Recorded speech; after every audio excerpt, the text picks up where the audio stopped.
Hello, good morning from the Mattioli Arena. It's day 2, Group 6 of the BetVictor Championship League. So at the end of the day, we'll have our 6th player through to the winners group. Remember, there's only 7 places. So for the players trying to get in that winners group, time is running out. But we'll have one more tonight, and it's been already a very interesting group. This is how it stands overnight. And Joe O'Connor, absolutely the star performer. He won all 4 of his matches yesterday. He only lost 1 frame, so that is some record. 4 matches played, 4 won, just 1 frame lost. He'll be in the playoffs for sure tonight. Judd Trump looking good also. 3 wins out of 4 for the world number 1. Dave Gilbert and Noppon Saengkham on 2 points each. Jack Jones 1, but Jack Lisowski and Tom Ford, they've each played 3, lost 3. Not necessarily all over for them, but clearly need wins on the board today. Bottom 2 relegated, top 4 of course into the playoffs this evening. So these are the matches we're going to be watching. We start shortly on table 1 with Judd Trump against Noppon Saengkham, who stays on to play Jack Jones. Then it's Jones Lisowski, and Lisowski just kicking off on table 2 against the table topper Joe O'Connor. It all leads up to the group final, of course, here on table 1 later tonight. But who's going to be in it? Well, we will find out as the day goes on. Judd Trump, pretty successful day yesterday, just that 1 defeat to Dave Gilbert, but he won his other 3 matches. And Noppon Saengkham, at the moment in 4th place, 2 out of 3 ain't bad, as they say. That's what he's got in terms of points, and he's got 3 more matches, including this one, as he gets us underway. Tatiana Wollaston has joined the refereeing rota today. And, we're looking forward to seeing how the day pans out. It'd be a surprise if Trump's not in the playoffs. Clearly, he's already in 2nd place. Joe O'Connor will definitely be there. So it looks like kind of looking for 2 more places. And as I say, Lisowski and Ford, not necessarily out of it because they've only played 3, but in fact they do play each other later. So that could be a massive match in terms of who wins it. You can watch Jack Lisowski, Joe O'Connor live on the Matchroom Multisport YouTube channel. I think, Stephen, if Judd Trump's not in the playoffs, it'd be a big surprise, and maybe if he's not in the final.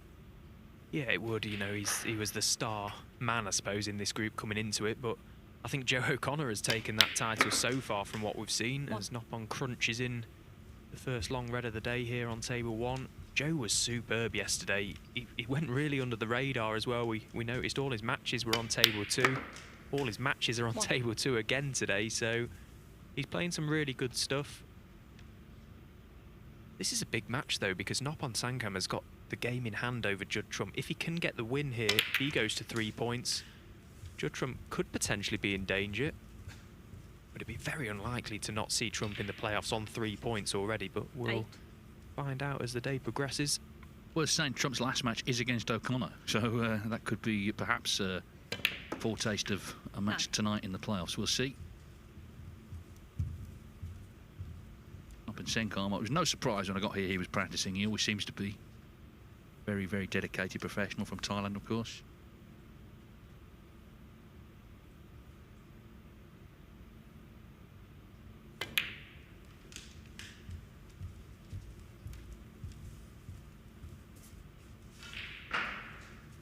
In all matches played between them, it's 6-1 to Judd Trump. Saengkham's win came at the Welsh Open back in 2019.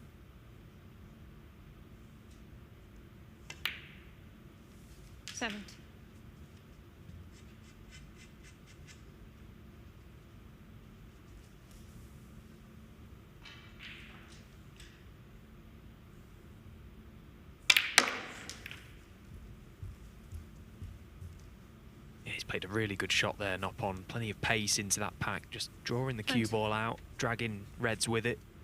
Wasn't guaranteed to land here, but got enough backspin on the cue ball to get the cue ball out of trouble. And keep this break going with plenty of reds in open play now. 25. This group hasn't quite been as heavy scoring as Group 5, where we had 33 centuries. We had 11 yesterday, which is plenty in one day, obviously, but that sort of bean feast we saw on Tuesday, maybe that was a bit of a one-off. Of course, we nearly had the 147. Joe O'Connor left with that horrible cut-back black that he missed yesterday on 140.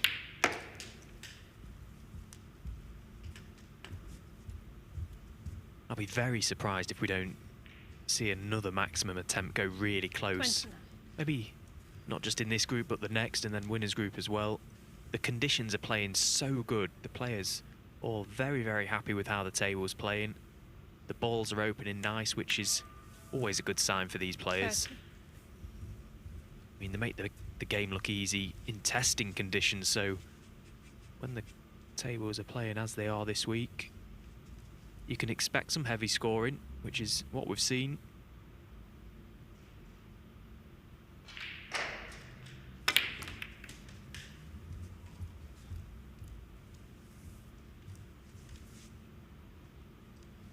Well, certainly now he's got the balls open, he's looking to press on and kill the frame off, because obviously Trump, the leading century break maker this season, is going to score if he gets the chance.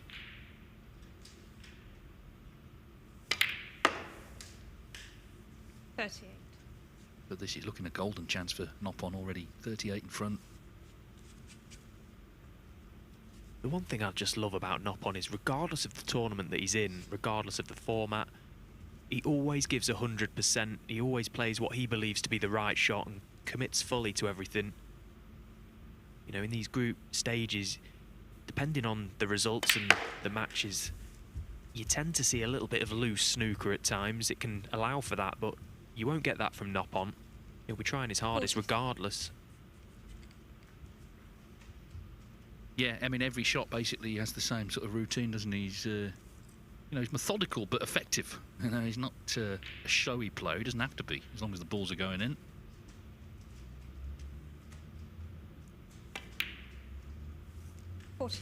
Yeah, I was thinking about this yesterday, actually, and it's a very pronounced pre-shot routine, isn't it, with Noppon? He does the same thing every time.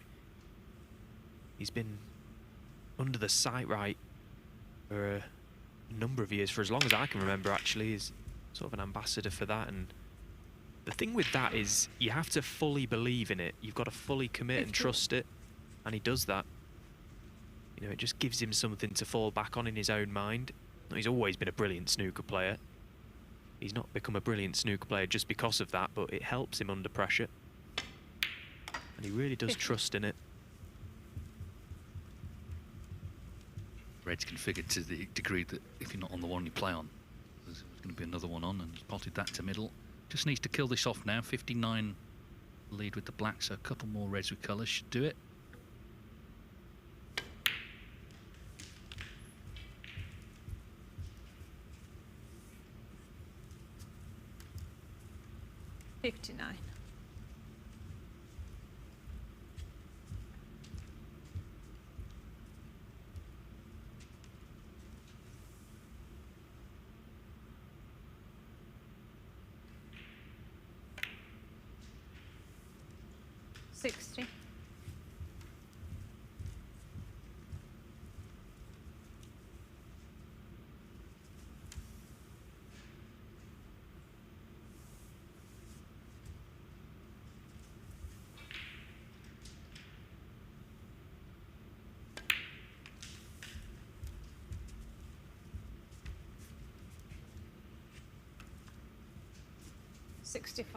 Well, all that practice he did before play began has helped him hit the ground running here. Great start. He knows he's got to play well in this match, of course. 66. Head-to-heads, they're not always significant, maybe, but when it's one-sided, I mean, Chris Wakelin will tell you he's played, sorry Chris if you're listening to me, he's played Trump 14 times and not beaten him yet.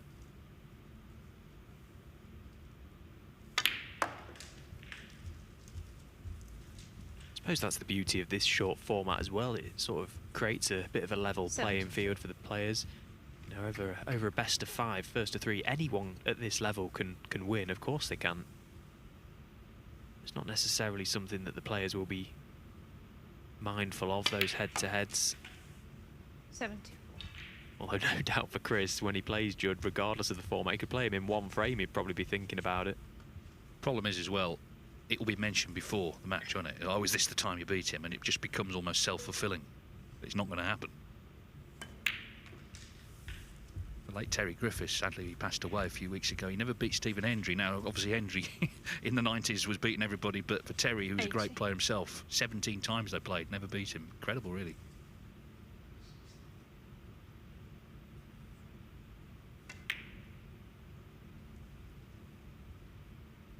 Well, the red stays out, but it's a great start for Noppon Saengkham. A nice 80 to start the day. And he leads Judd Trump 1-0.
80 the break from Noppon Saengkham. 1-0 the lead here. Best of 5, of course, against Judd Trump. This is the day we second discover frame. our 6th Judd player Trump. for the winners group, which means there'll only be one place left. That'll be tomorrow and Saturday for Group 7, and then we return first week of Feb to see who is our champion. Could it be Joe O'Connor, who's going great on table 2 already this morning, having lost 1 frame yesterday? He's got a chance to make a century there to win the opening frame against Judd Lisowski. He's just, whatever the zone is, Joe O'Connor's well and truly in it. He's played some ridiculous snooker, really, over the course of, well, yesterday and this morning. He's just dismantling everyone that he's playing. To only drop 1 frame in a group as competitive as this, that is some going from Joe O'Connor. 1.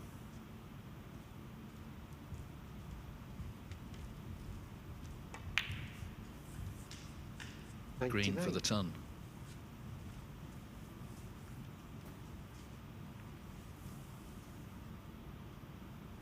Played 1 yesterday.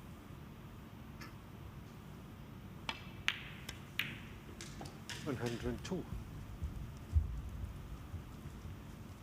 Noppon Saengkham, meanwhile, he potted along where he glanced off the red on the top cushion, then he kissed the green and landed on it. So a couple of nice kisses for him as well. 106. O'Connor, of course, still top of the list with the 140, but obviously that could have been a 147, missed that black. Strangely, that was the moment of the day yesterday, wasn't it, despite all his victories?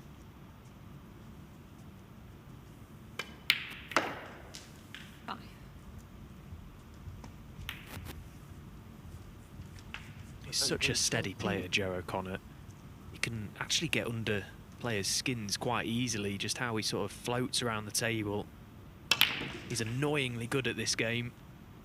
117 then from Joe O'Connor, and that continues live on the Matchroom Multisport YouTube channel. Yeah, I mentioned Saengkham got a nice couple of kisses, but the fact is he potted the long red as well.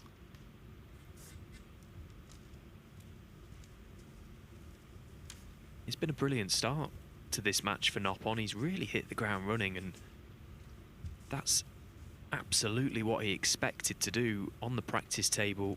You know, it's quite a relaxed environment at this Championship League, and you actually don't see many players practicing in between matches, probably because there is so many matches to get through, but Noppon will certainly be on the practice table in between his games.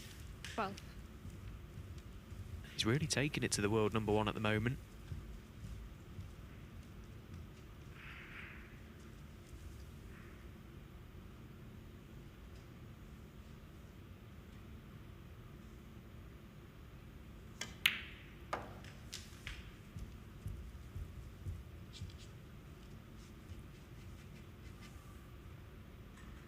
$90.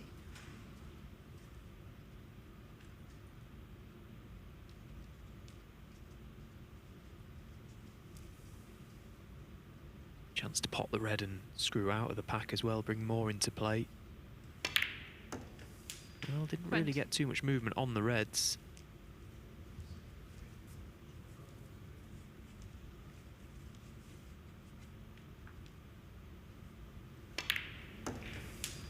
$20.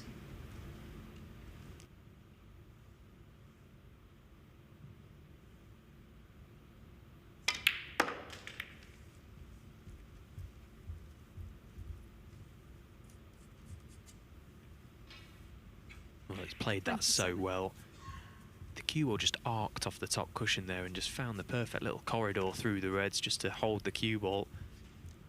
Again, he may have fancied opening a few more there, but it's worked out absolutely fine.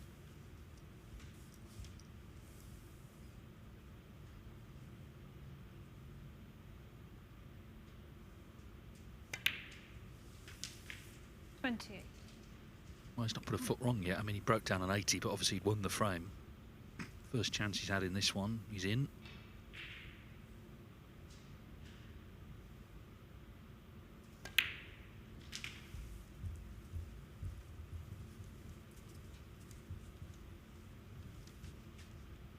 $35. The red close to the pink spot may pass into the left corner. It certainly pots into the right middle. Who's got options? He read up by the left side cushion as well, near the middle pocket is almost an outshot for him at some stage if he doesn't land right on his colour. He's always got that as an option to go up the table. Just looking at that red to middle now, just at the top of the pack. Can he land himself on it, pot it and bring more reds into play?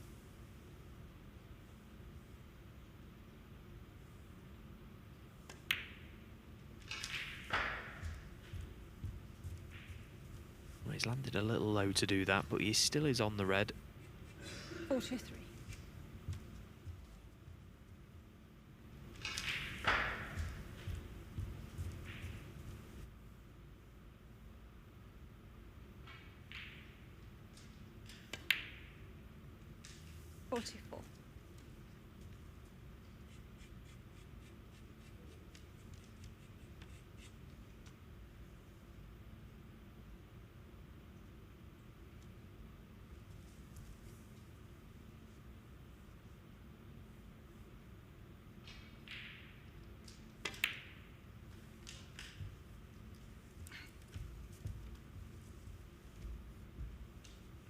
Well, there is Judd Trump, if you're wondering where he was. He's been sat in that very nice armchair, really just watching on in this match.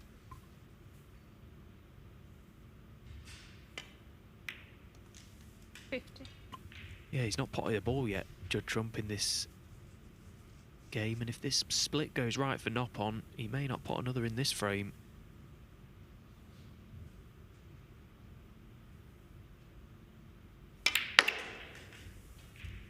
Well, it hasn't worked out. Just didn't quite catch the reds as flush as he would have liked.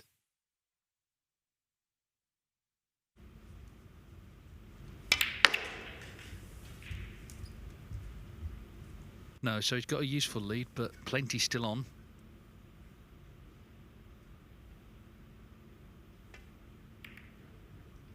Noppon Saengkham, 55.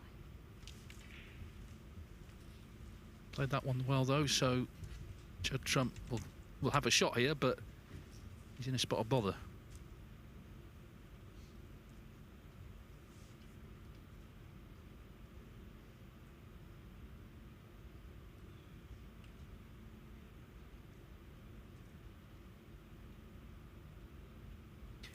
He'd preferably like to get into the back of those reds, just nestle in behind them, but I think the pink is in the way to come 2 cushions down the left side. Like to maybe just miss the middle pocket, top side, top cushion, into the back of the reds. If he's coming from the right side cushion, he needs to be very careful. He is in trouble here, Judd.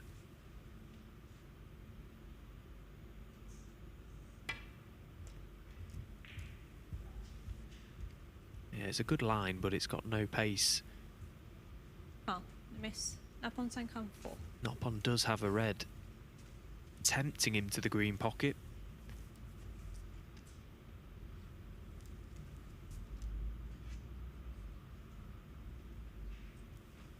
Yeah, I mean, I'm sure in his mind he's thinking, well, Trump will just play it a bit harder next time and won't leave me in, so sort of maybe on the front foot here with the lead he's got.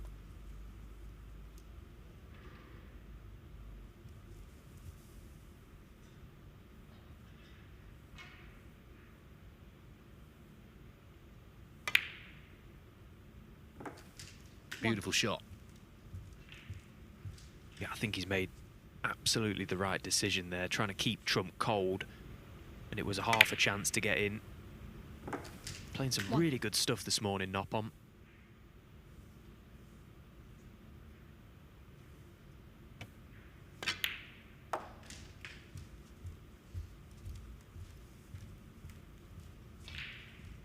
Yeah, and this red, and Trump already needs a snooker regardless of the colour. So it's completely one-sided. Judd Trump, a great player, of course, but being shut out of this match.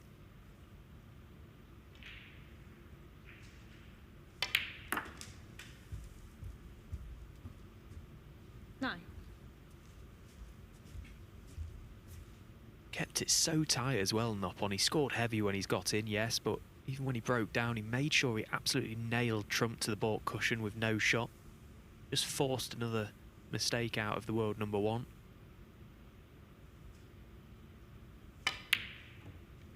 Oh, but he has missed the yellow, and Trump will come back to the table. Noppon Saengkham, 9. 67 still available. Albeit nothing to go at here. Anything, maybe just play his way into this game. Just try and get a few shots, just loosen the arm.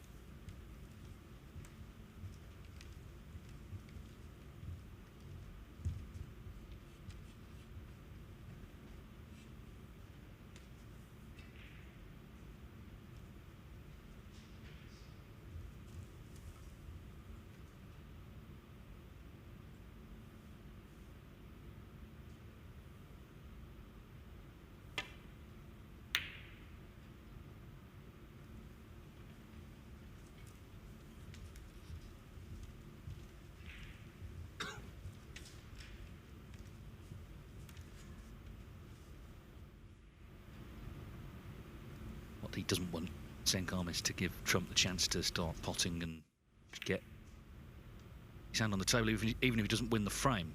Just warm him up for maybe the next frame, because he can still win, obviously, from 2-0 down. Yeah, that's the worry for Noppon, for sure. Just letting Trump string a few shots together. Just got to keep his intensity high here. Noppon just try and see out this frame as quickly as possible. That's a very clever shot he's played. Could not have played that any better. Could well easily have left Judd in amongst the balls there if he'd caught that red too thick on the way back down. That's all Trump's looking for, just one inroad.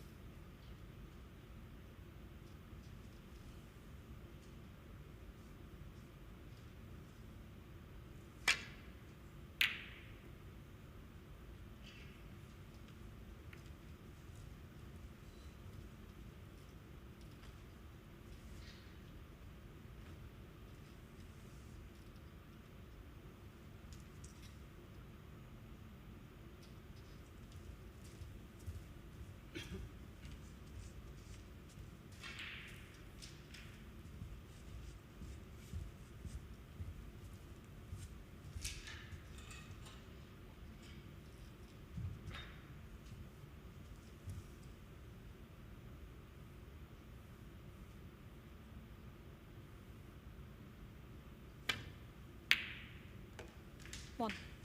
Well, that'll do it. What a terrific pot. 3 snookers needed now.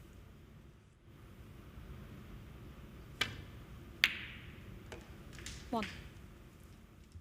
Yeah, another superb long red from Noppon, played in such a way that he wasn't leaving too much for Judd. Interesting to see if he comes back to the table, if Noppon misses this black, but he hasn't missed it. So Trump has not scored a point yet. 8.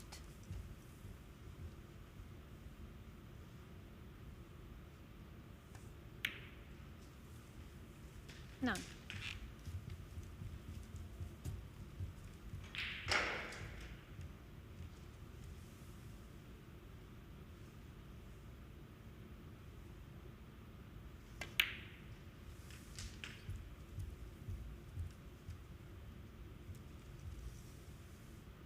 $16.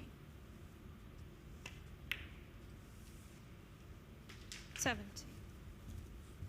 He knows the frame's over, but he'll still try his absolute best to clear the table here, Noppon. Just, if anything, just for a statement of intent to Judd. He wants Judd to watch him at the table. He wants to see him clear the table. 20.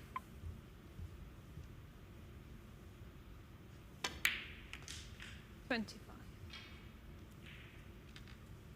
Yeah, and I mean, we see some people concede early. Judd Trump hasn't done that, and quite rightly, I think, you know, because it's the prerogative of the player at the table whether they want to carry on or not.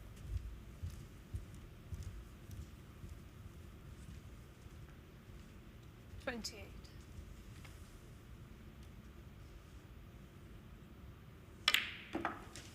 29.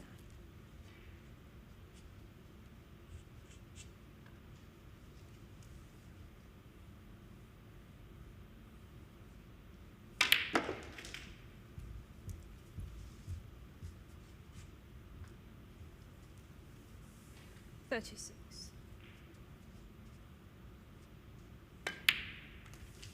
38. He really is striking the ball very cleanly today, Noppon. Just tell the sound upon the strike.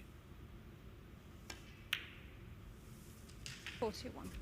Very good signs for me. It's a big day, you know. It's a big event for someone like Noppon to potentially win the group, potentially book a place in winners group, and of course, and a chance to win a tournament, champion of champions as well. It means so much to someone like Noppon. There's no reason why he can't win it. He's an incredible 50. snooker player.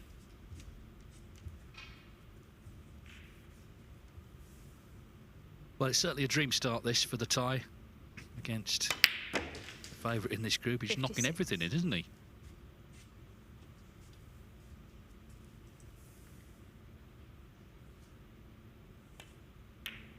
Completely dominant so far. Judd Trump has not scored a single point as Noppon Saengkham presses on into a 2-0 lead.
So, great start here for Thailand's Noppon Saengkham. 2-0, he leads Judd Trump, who has just not been able to get in yet. 3. Noppon Saengkham to break. Saengkham needs one more frame for victory to what would be a third point in the group.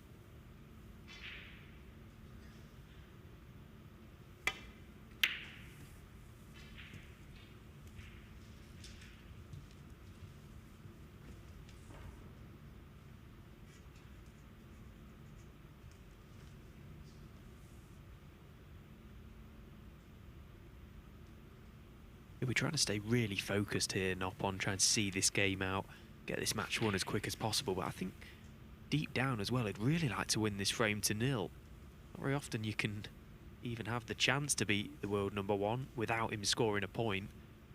That would really give him so much confidence going forward for the rest of the day. And of course, he stays out on table 1 to take on Jack Jones, Noppon, in the next match.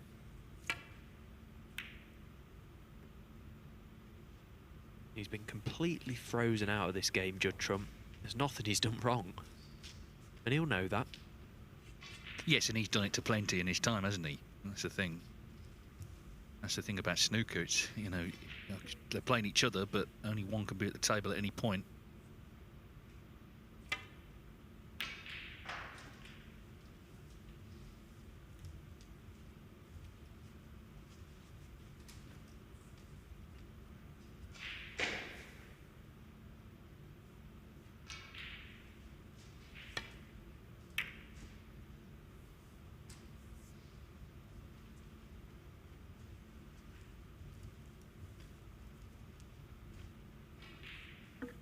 The other snooker going on actually today, it's the final of the women's Championship at the World Snooker Federation tournament.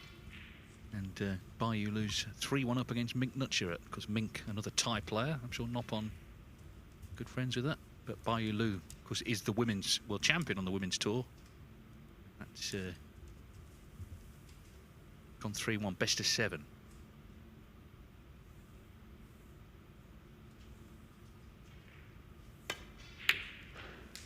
Well, he just doesn't miss long pots, it seems.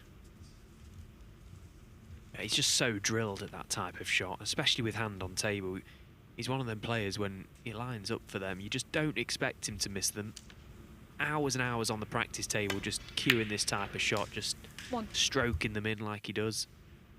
Another superb inroad, so a little bit of work to be done here. The red, sorry, just above the black is causing Noppon slight problems.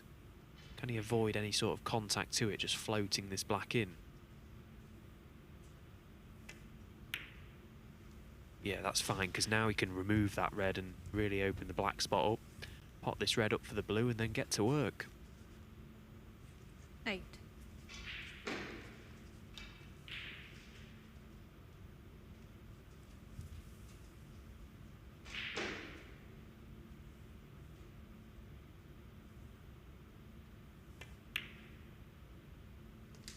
Nine.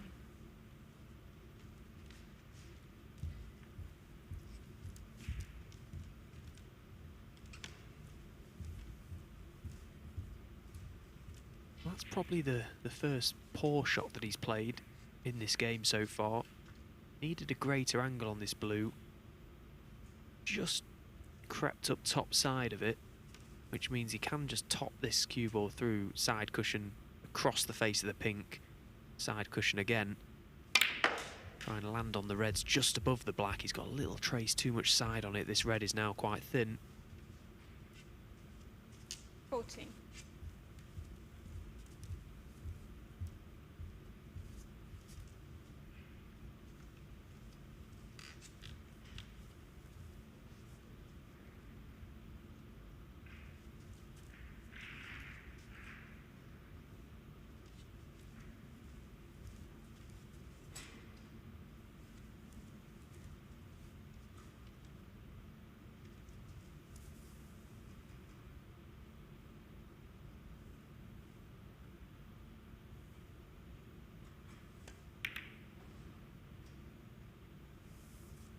Noppon Saengkham, 40. So finally, he has gone wrong. Stephen said he could have been on that nicer. Judd Trump will be delighted to see ball over a pocket. Or frankly, any ball that he can pot.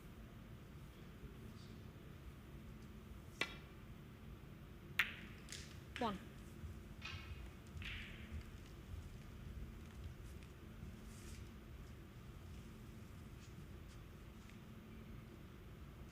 $225 points without reply, but anyway, Trump's in.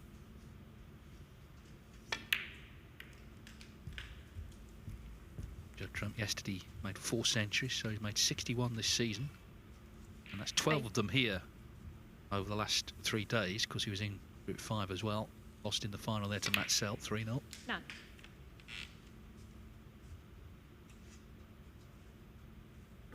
Two 2-0 Joe O'Connor against Jack Lisowski. Lisowski, as we were leaving yesterday, he said he's going to bring his A game today. Well, he missed the blue in the last frame. The last blue was just stretching a bit. Still played the shot, missed it, and it's all O'Connor needed to win the frame.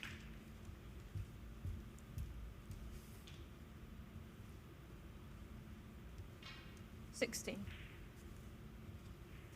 don't even think he's bought his C game yet, Jack Lisowski, the past couple of days. He looked like he's really struggled for me. He's not been at the races whatsoever. Yet to register a win from 3 matches as well. 2-0 down in this match. It's looking pretty bleak for Jack Lisowski. Meanwhile, Judd played a brilliant split on the reds, and he was unfortunate not to have landed nicer on one. 70. But in clipping that to the left corner, trusting a little bit to luck, he's landed A1 once again. And now, he won't be seeing this as a chance to win the frame, he'll be seeing it as a chance to make a century. Oh, but he's missed the blue. 70. Yeah, and he might have missed the boat now because he's opened the reds, and Noppon Saengkham, we know what good form he's in. He's already had 3 half centuries in this match alone. Yeah, what Stephen's referring to, of course, is that there is a prize for a player who gets to 100 centuries, the first this season, of 100,000. Trump on 61, so it's definitely in his mind, but I don't think it'll be happening now in this frame. 1. Possibly just lack of table time. Later on in the day, Trump clears up from there. Just wonder if the cue ball slightly deviated before it struck the blue. 70. You're never quite sure. He didn't sort of let off. Didn't make any excuses for the miss. Of course, it is possible that he just missed it.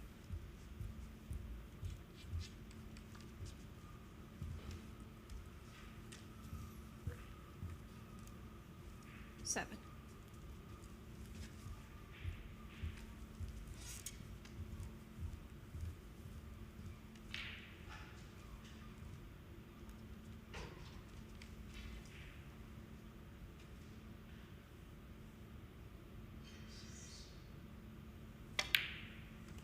Eight. Golden chance then for Thailand's number 1, Noppon Saengkham, to achieve what would be a very satisfying win, not only 3-0, but every inch of 3-0. Wouldn't have been close frames.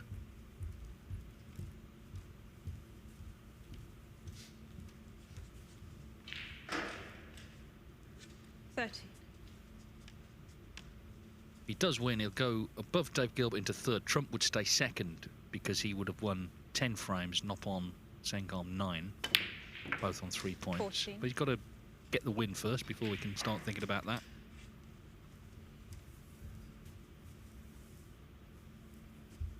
That's the downside to getting the reds open and spread far and wide as well. If you do miss, you just leave your opponent plumbing amongst them.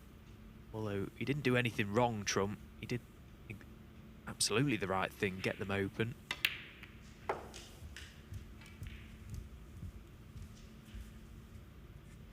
Trying to make something happen, try and claw his way back into this match, but 9. missing the blue, and well, gives an easy chance for Noppon to score a few and probably win the match at this visit now. 20. From what we've seen so far, he's looked very, very sharp. It will mean a lot to him, a win like this, Noppon. You know, he's one of these players that really takes pride in performance. And he really takes pride in the victories over certain players as well. This is a big win for him. He'll see it that way. 25.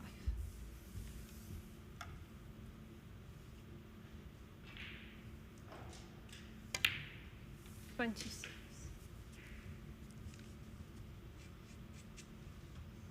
Yeah, I mean, you cannot fault the effort he makes, the work he puts in before he gets here, and indeed while he's here, so he deserves whatever success he can take.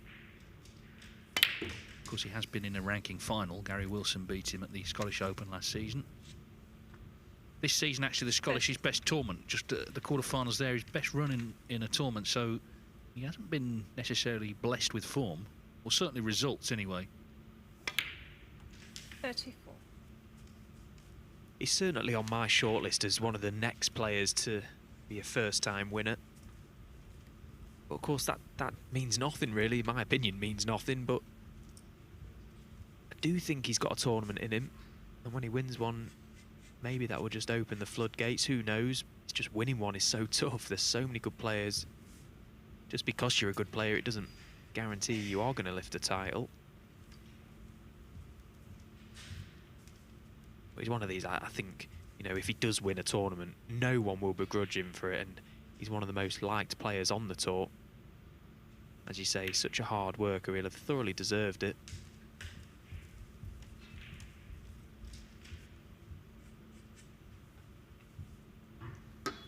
Well, 39. you suspect if it's going to go wrong, it's here now. 36 in front, so needs a couple of reds. Firstly, this one with the rest.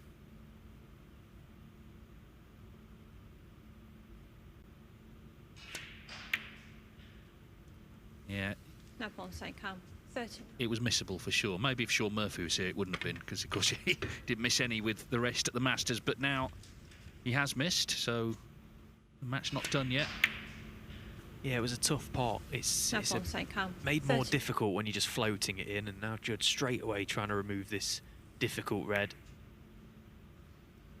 Oh, how has that gone in? He's hit the cushion so soon there. Only the pace kept that in, and now this is a great chance.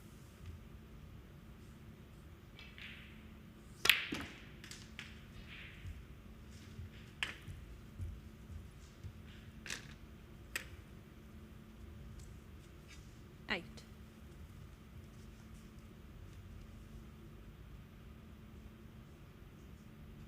So Trump with a chance here, and on the other table, Joe O'Connor with a chance to win another No. match 3-0. It would be his 4th 3-0 win and his 5th victory out of 5 in total. The only player who's won a frame against him so far is Tom Ford yesterday.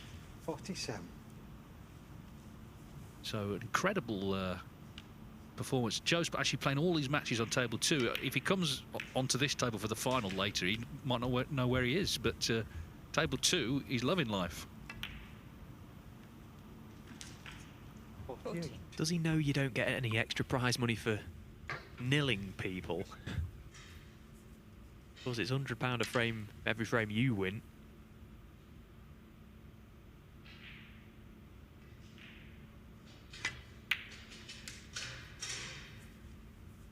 $15.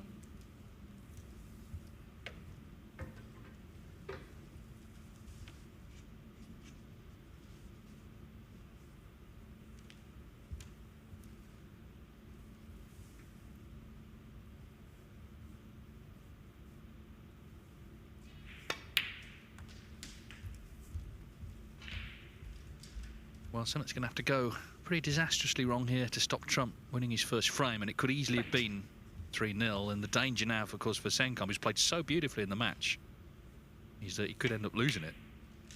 21.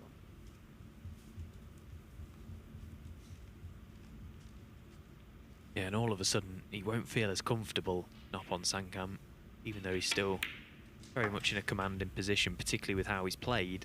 He knows that this could turn the game on its head. Judd 27. Trump will obviously be hoping for that. 29.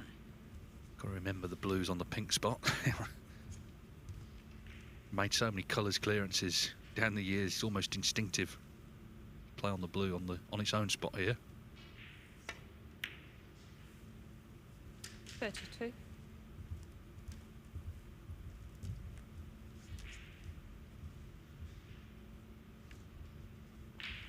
Brown, blue and pink he needs to win his first frame. Could easily have been 3-0, as I say. I'm sure had that red gone in with the rest, it would have been. 36.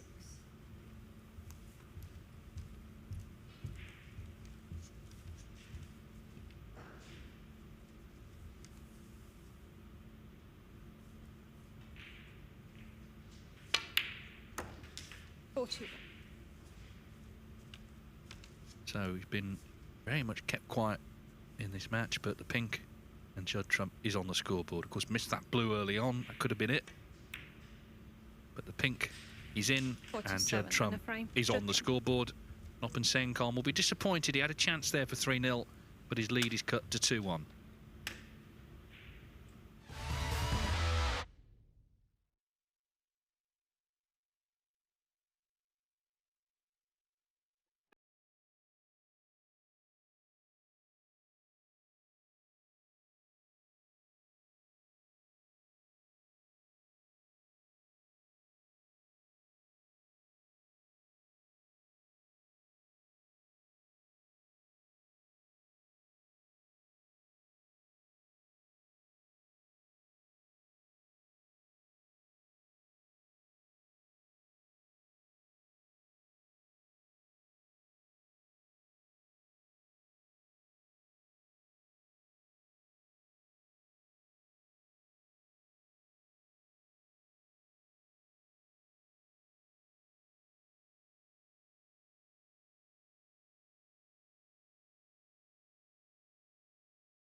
So it's 2-1 to Noppon Saengkham. Could have been 3-0, but Judd Trump had that last chance to get on the scoreboard, which he's done.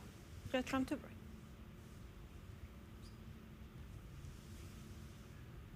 I think Trump's always liked this event. It was the first big event he won with other top players in back in 2009. He beat Mark Selby in the final down at Crondon Park, the golf club in Essex, where it all began.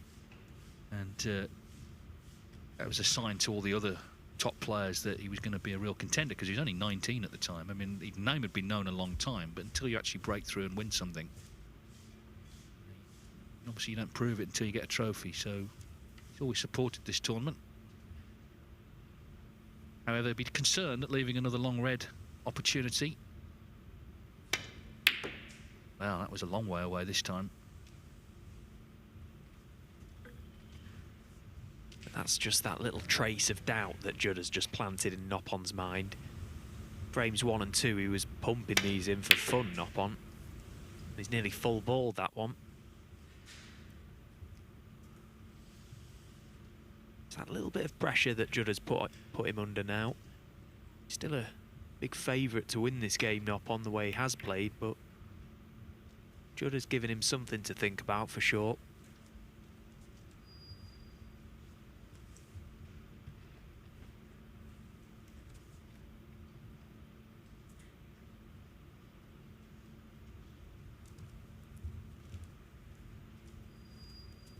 Really is so intriguing, the psychology of this game at 2-0 and in amongst the balls when Judd missed that blue. Noppon, it's all rosy for him. He can't see any negatives. Everything's just going swimmingly, but all of a sudden you miss a red, give the opportunity for a counter clearance. Judd takes that opportunity, and then 2-1. It's now a completely different game, a completely different mindset.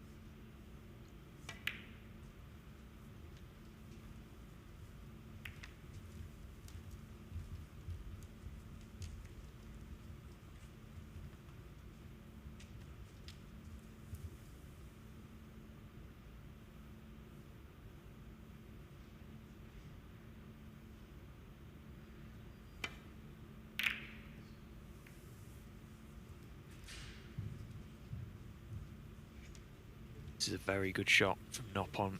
Oh, just lacking a tiny bit of pace. It was a perfect line. Saw the yellow as a huge target to try and get in behind. Still not a straightforward return for Trump. Can get back to ball, but he's concerned as to where he's going to push an object ball. He doesn't want to push anything over this right corner, so it may be very thin on this red. Not that thin. Oh, miss. Noppon Saengkham 4.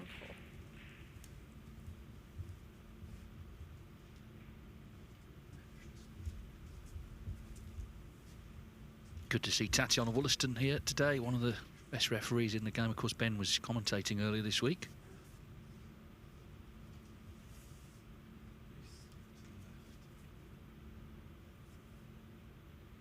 And of course, Ben's overnight pretty much turned into one of the best coaches in the world, it seems. His young pupil, Kaylan Patel, is in the final of the Junior WSF Championship in Morocco. If he wins that game, he turns pro. I'm going to see, but I thought it was, you know, it wasn't in line with the yellow. I thought you could see it full ball.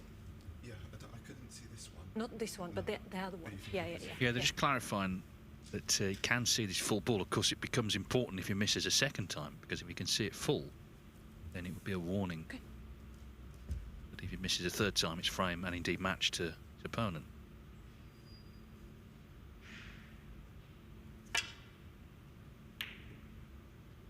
Slight adjustment made. And that was his concern. Couldn't afford to miss that again because of the reasons Dave just explained. And he was also very concerned that the object ball was going to go close to this right corner. He's been very fortunate in terms of where the cue balls come to rest. slightly hampers Noppon in terms of getting to the middle of the white. You can see he's not really much value in taking that red on now. It's very, very tough, and surely he'd be leaving red should he miss it. So, well, the run of the ball perhaps is just turned. The snooker gods, our old friends, punishing Noppon for not killing the match off. He could take the red on still, and he could play at such a pace where he leaves the cue ball down this end. If he played it firm, it really sort of encourages you to hit the yellow on the way through. Got to keep that cue very, very straight, which is why he might just try and dump this red in and take his medicine.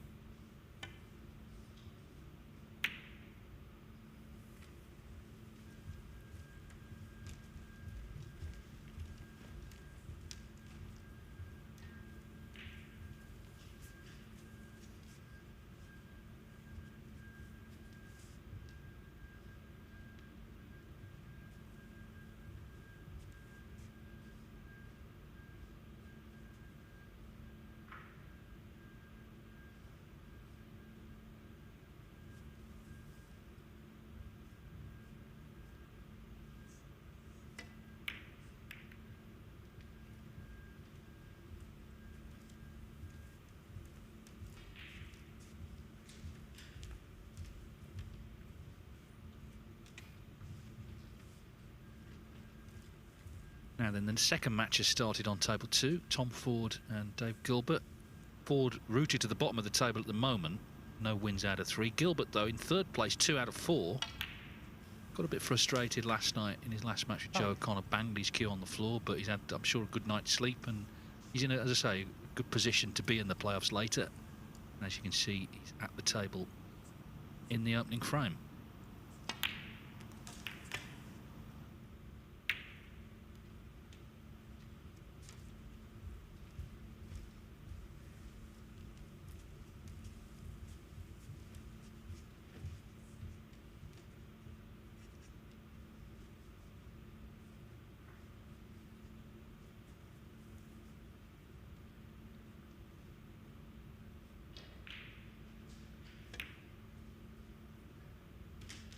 One.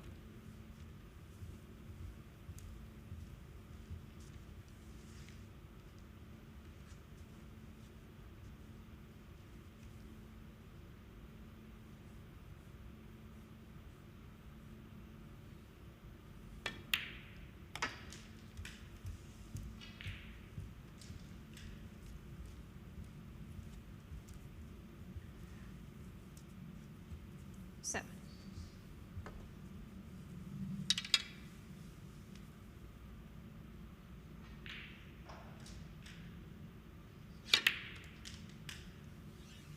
Eight.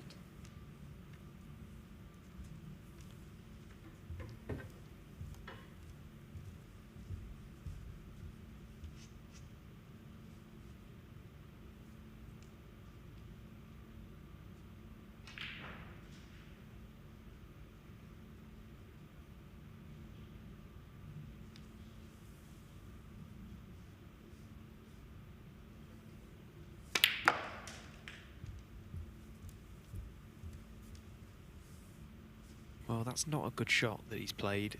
50. Landed very close to this red and can only drop this in now. Got to dead weight it. Nice, that's a good recovery.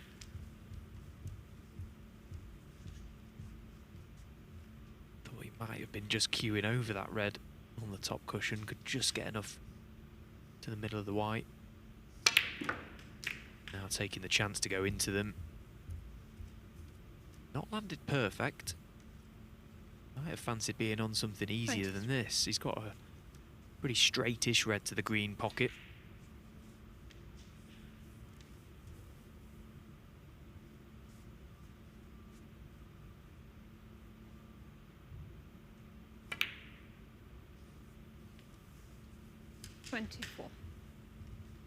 No issues. He knocks in such a high percentage of that type of shot.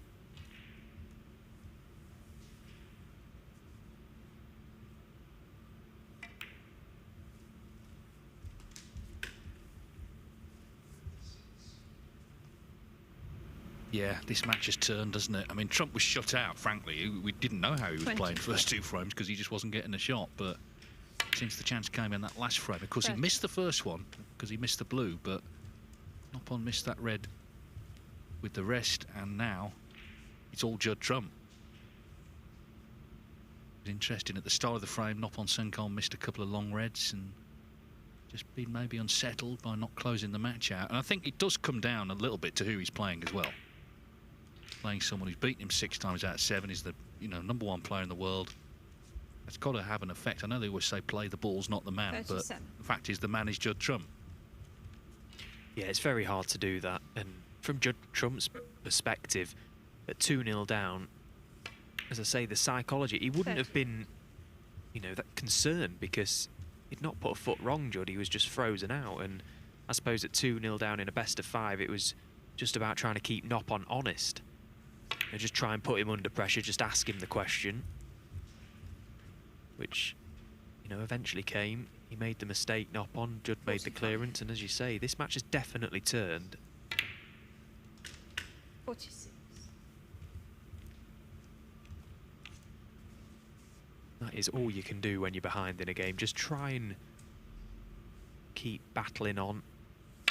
Because stranger things have happened in this game. We know how quickly matches can turn around. Got to try and make your opponent just win the game. If Noppon makes a 1 visit, 3-0, shake his hand, well played, move on. All of a sudden it's looking like 2 each and it's anyone's.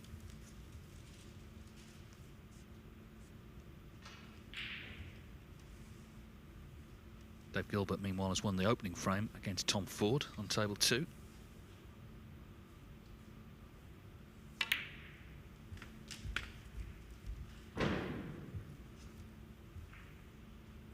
'61.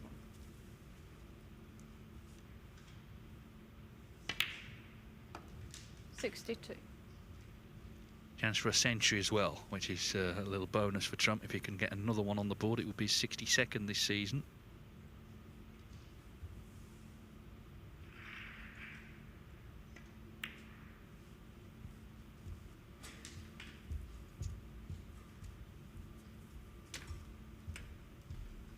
Just had a little glance at the 2 reds close together by the pink spot. It's difficult to know for sure whether the bottom one of those 2 will pot to this left corner pocket. Oh, there you see, it's very tight. That's very tight. Of course, Judd would love to be able to play it without having to play a little cannon to it.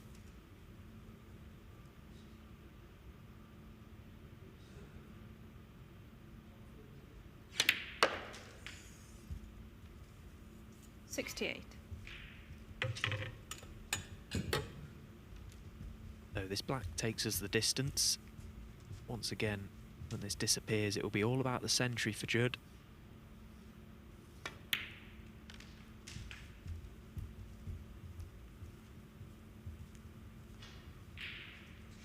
'75.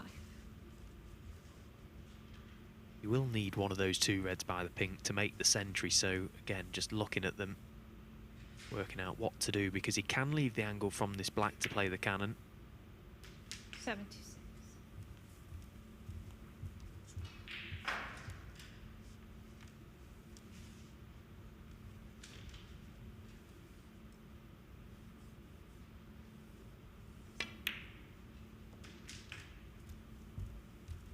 You have to say, when he arrived here on 49 centuries, I thought it'd be very 83. difficult to get to 100 this season. Not in the Welsh Open, being everything else. But he's made so many here already. Well, 84. he might not make one here, though. Yeah, it looks so tight, and he's hit the wrong red there. He'll be so annoyed with that. Just caught the first red on the way through. 80. Needs something special to continue. Not to be. So, Judd Trump, I mean, 84. most people would be And happy with 84. Judd Trump at least has levelled the match. No century, though. But it has turned. It's 2-2.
Dave Gilbert pressing on here against 40. Tom Ford. He won the opening frame, and as you can see, really good chance to lead 2-0 on 40 already. And he's in a strong position in the group in third spot with 2 wins already. So if he could win this match, he'd be looking good for the playoffs. Made 64 the break in the first frame. 41. Ford and Lisowski now really struggling. I mean, Jack's played 4, lost 4. If Ford loses this, he's in the same boat. So both of them, I mean, they actually play each other later. So obviously someone's got to win that one, but could be a bit of a dead rubber.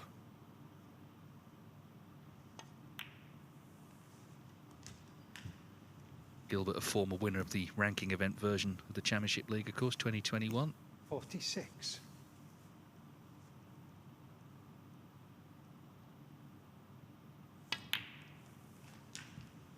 47. Reached 2 ranking quarterfinals this season, the Xi'an Grand Prix, the new event in China, and the British Open, but he's just one of those players queuing up outside the top 16, 21 in the world. And nothing wrong with being 21 in the world, but of course he has been as high as 10.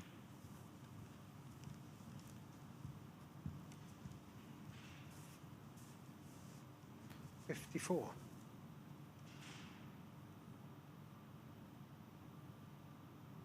They like a 3-0 over on table 2, don't they? They had 55. 3 yesterday, all thanks to Joe O'Connor, who already had 1 today thanks to Joe O'Connor. And this could yet be another one.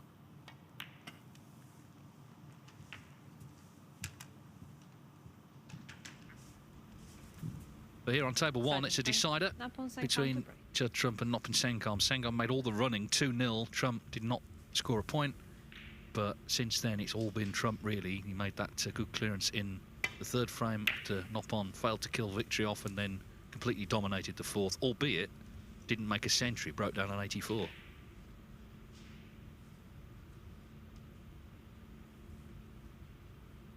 would have to favour Judd Trump now.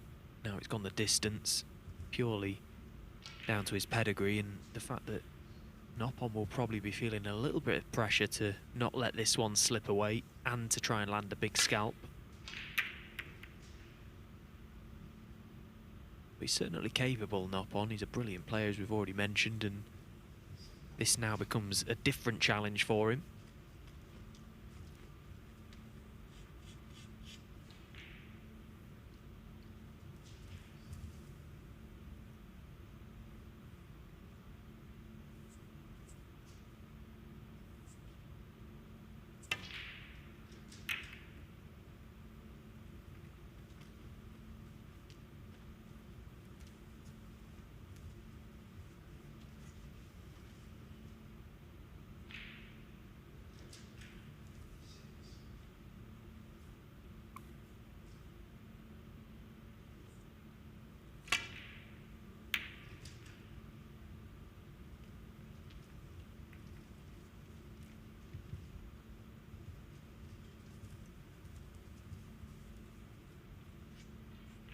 So, chance for Noppon to get Judd Trump in some trouble here. If you can get the cue ball over the left side of the balk area as we look at the table, try and cut off anything down the right side, that would be a big benefit to him. Hasn't been able to do that here though, and no doubt Judd will probably look to send the cue ball over that area of the table. Catch the safety a little thicker. Try and get the cue ball over there. You see the use of left-hand side there just to widen it off the cushion. Noppon missed a trick there for sure. He had to get the cue ball over that side because now look at the problem that Noppon is faced with.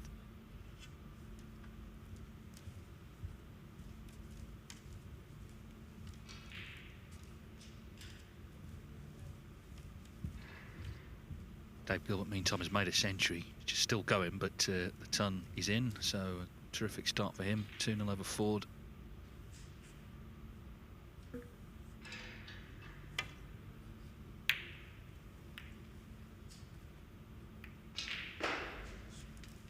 Well, he holds his hand up, Noppon Saengkham.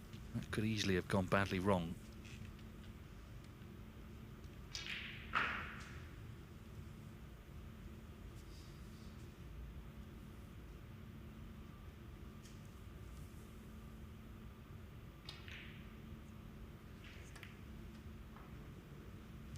1-3-3 the break from Gilbert, total clearance.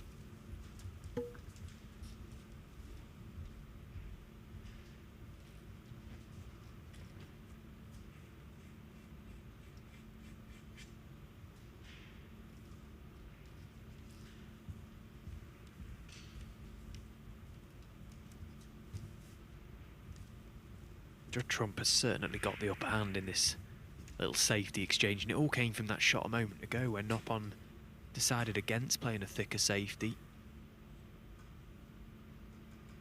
He's just walked himself, he's just asked for trouble here, Noppon, in my opinion.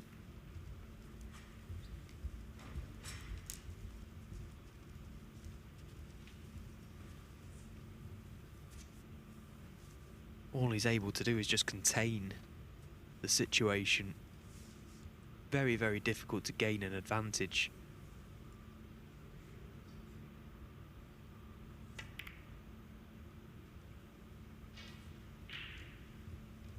Again, look, Judd instantly trying to get the cue ball over that left side because that provides problems for Noppon. There's all sorts of obstacles down this left side.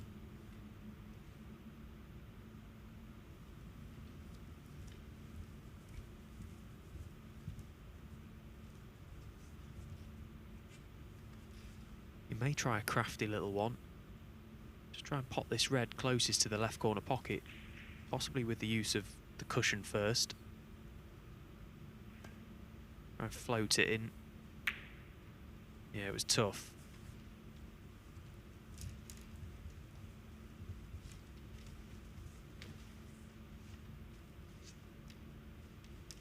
Trump was just stalking his prey there. He just played the patient game. Made sure he kept pressure on Noppon, and eventually it's created an opening.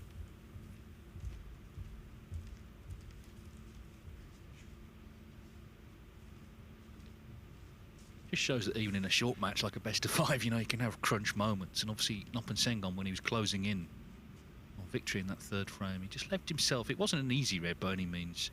He gets on it better, he probably pots it, he probably wins, and you know, we're deep into the next match by now, but just gave Trump an in. The thing about Trump though as well, it's credit to him, you know, he's not just going through the motions at this tournament, is he? You know, he's here obviously trying to have a good week's play ahead of the German Masters, but he's taking it seriously. The bigger events for Trump, we know that, to win this season. He's won 3 of them, Shanghai, Saudi, the UK. But he's going to play that same relentless game here as well, and be fully focused here on securing his 4th point, which would definitely qualify him for the playoffs tonight.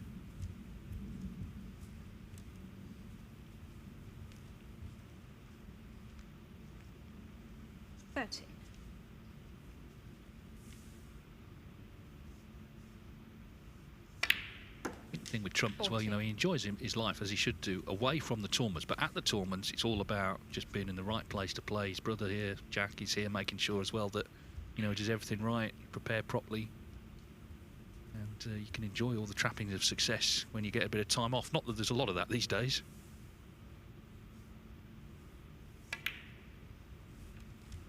Yeah, it is a credit to him actually, Trump, because as you say, you know, this is not as high profile event as he's been used to winning, but he's still here and he's still trying his hardest, and it's still, at the end of the day, a chance to win a tournament. And I just think with Trump, it doesn't matter what it is. He could be in a pro-am, he'd still want to win it, just to walk away as the last man standing. He takes great pride in that. They are long days here in Leicester, a lot of waiting around in between matches, which he won't be that accustomed to.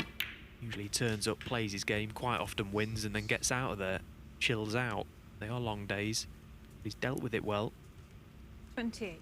There was just one match yesterday where his focus seemed to drop.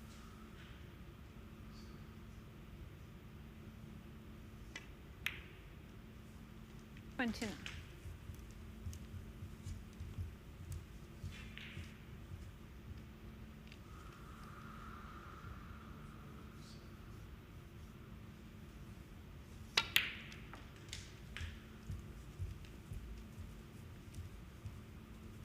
Now this is a really good chance 36. for Judd Trump to have turned this match completely on its head from 2-0 down. Black available now into both corner pockets. He's got the reds nicely spread due to the early safety battle that both the players had, although Judd Trump was in control of it right from the start.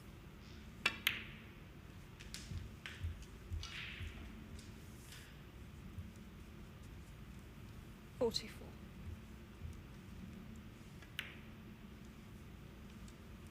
45. Well, it's the same sort of script, isn't it? You know, obviously try and win the frame, but then there is a possibility of a century, trying to make one in the last. I think that the danger is this century's business could get on his mind a bit too much if he gets close, which he's probably going to the 100. Do you really want all that going on in Sheffield? Because people will be talking about it, guaranteed. Enough to think about there as it is.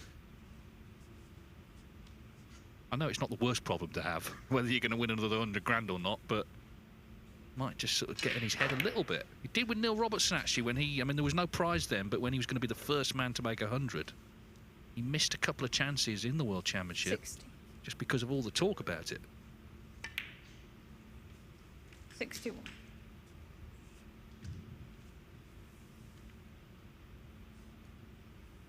I don't think it will affect him all that much because he's so used to producing the goods in high pressurized situations. It's just another box 68. to tick, I suppose, another paycheck that could potentially be coming his way. Bless him, what a horrible problem to have. Yeah, I mean, if he's looking for sympathy, I think he's going to struggle. But anyway, let's hope he does it. It'd be a great achievement. 69. And here he needs this pink to really make sure he's already in the position where Saengkham needs one snooker, but this pink to get to 75, and actually he can here beat the high break of Joe O'Connor. But 100 is the 75. target really he's after. I suppose another 500 quid, you know, would be all good for the coffers as well. 76.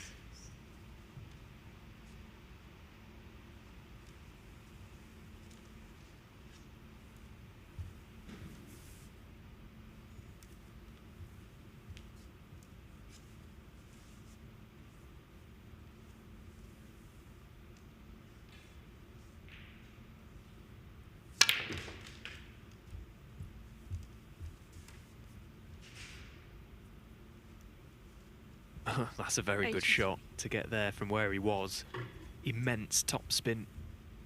Sort of went forward and then went forward again just to narrow the angle. Get back across the table for this red. 80. And he's played that very well also. Now, do either of them two reds close together pass to this right corner? If not, he can play a cannon. If they do, he can promote the red off the side cushion. Just looking at that now. Bring the red off the side cushion, leave the cue ball somewhere where that red is. But does that red pot? From there it doesn't look like it does. Yeah, so he's had to play the cannon. He's played it well, very well. Don't think he'll concern himself with 90. bringing the safe red off the cushion here. Just get the ton first in the bag, then think about the high break.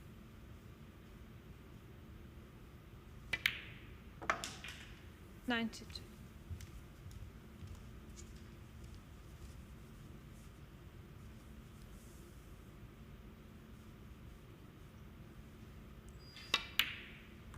Yeah, his only real problem is what's he going to spend it all on. He's already set a new prize money record for a single season, 90. and of course this season's got a long way to run. But he's put the work in, and he's delivering. And as I say, taking every match seriously, 90. whatever the tournament. And in this one, he was dead and buried, frankly. Looked certain to lose 3-0, but Judd Trump has turned it round, and this is for his 62nd century of the season. Another one in his progress, perhaps towards 100 and £100,000 $105. bonus prize.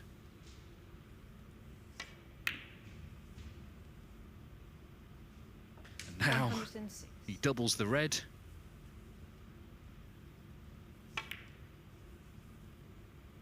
cuts in the black. Well, he's checked the cue ball up there as well. What a brilliant shot that 130. was. He can only tie the pie break of Joe O'Connor, but even so, 250 quid. 150. He's worth having. This has been such a good break as well. Okay, the Reds were nicely spread at the start, but there was 108. a number of problems for him to solve. He's made this look so easy.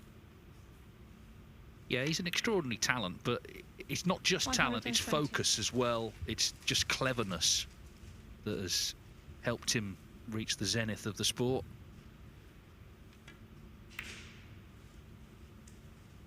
And what a finish this is. As I say, didn't pot a ball first two frames.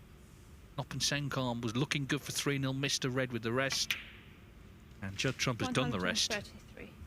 So this to tie the high break for the group. Joe O'Connor, of course, the 140 he made, he missed the black afterwards for the maximum.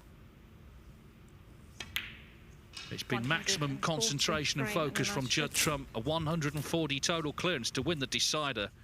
Noppon Saengkham played very, very well, but Judd Trump turned it around superbly. So Judd Trump then wins his 4th point, and he rubber stamps qualification for the playoffs later tonight. Coming up in 5 minutes' time, Jack Jones against Noppon Saengkham.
So this is how the Group 6 table stands at the BetVictor Championship League. Joe O'Connor played 5, won 5, and look at the frames there. 115, lost only 1. 15 to 1. That used to be a quiz show in Britain. Anyway, Judd Trump, 4 wins out of 5, so he's going to be in the playoffs as well. And Noppon Saengkham and Dave Gilbert. Well, Gilbert, in fact, just as we speak, has just beaten Tom Ford 3-0, so he's going to go above Noppon Saengkham there into 3rd, and he's looking good for the playoffs as well. Jack Jones has only played 3, so he's by no means out of this yet either. Lisowski and Ford, though, both now played 4, lost 4. They play each other later, so one of them's going to get a point, but they're favourites at the moment to be relegated. O'Connor-Trump will be the next match on table 2. Of course, they've both qualified already, but maybe that's a prelude of the match to come tonight, maybe the final tonight. We'll see. But the first frame. Here's Jack Jones. Now, of course, we talk about centuries with Trump for the season, but Jack Jones has made 29 in the Championship League, and he's still going. He's been in every group. Of course, he was in the first 4 finals. Noppon Saengkham has had to stay on after that disappointing defeat. He played well in the match, but just couldn't kill it off, and Trump was very impressive. Bill Yates joins us. Thanks, Dave. Yeah, and I think because of what's happened so far today, it's placed extra importance on this one. Whoever loses will be in real trouble in terms of making the playoffs.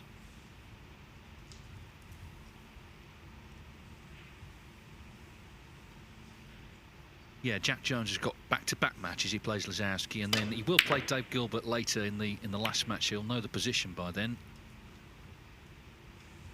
Saengkham, well, he's gone enough. I was going to say he's got a good cue ball, but at least he got somewhat out of the danger zone despite missing the red.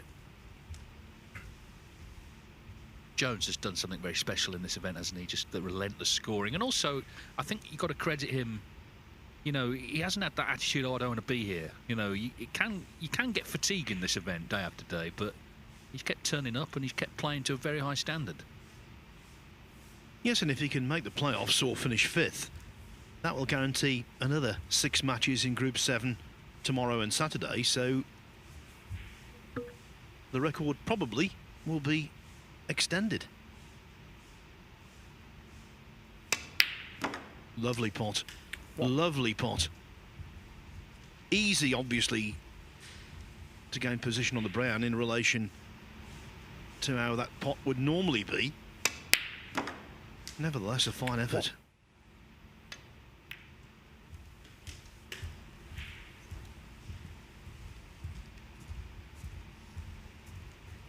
Yeah, it just seems in this event 5.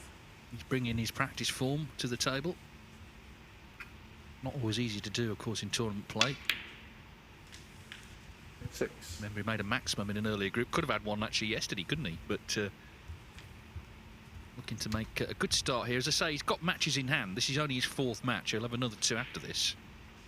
So he could still end up on 4 points. Looking to beat Noppon Saengkham for the first time. This is their first ever meeting in the Championship League.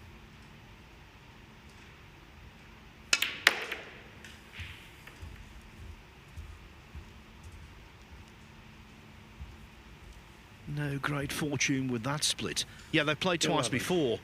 Qualifying round of the World Championship in 2017. Saengkham won 10-5. Then 5-4 in the last 64 of the German Masters in 2022. He was 2-0 and 4-3 down with Saengkham, and grittily made breaks of 105 and 65 in the last couple of frames. So Jones well aware of the opposition he faces. Well, I was saying the split was no good. Deceptively, that red went. So, in fact, what I said was rubbish. The split was very good.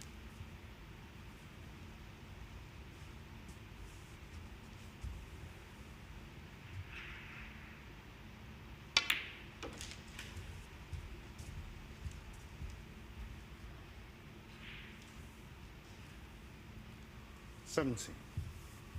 And by the way, a commendation to one of our journalistic snooker colleagues, Phil Haig, for writing a story about Jack Jones, what he's done here. Sometimes good snooker stories are overlooked in the newspapers. It's dominated by big names and that kind of stuff, where often a really good tale never gets aired. So well done to Phil Haig for writing that piece.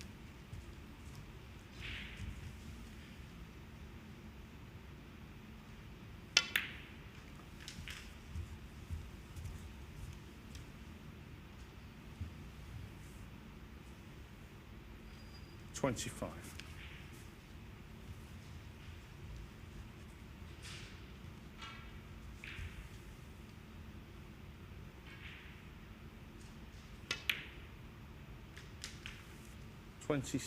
Jack Jones made another 3 centuries yesterday, so he's made 48 this season. He made 18 last season.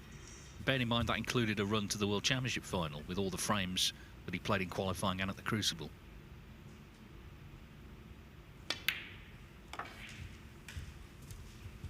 Obviously, he was disappointed not to quite press on this season. I interviewed him here at the ranking event version of the Championship League, first event of the season last summer, and he said he was looking to push on to the top 8. That didn't happen.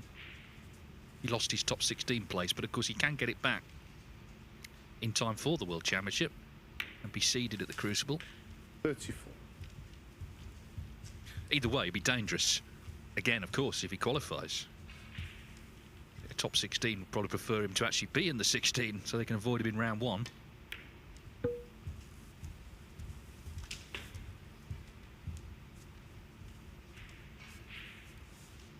He would have been one of the most surprising world champions ever, Jack Jones. Maybe the most surprising. 42.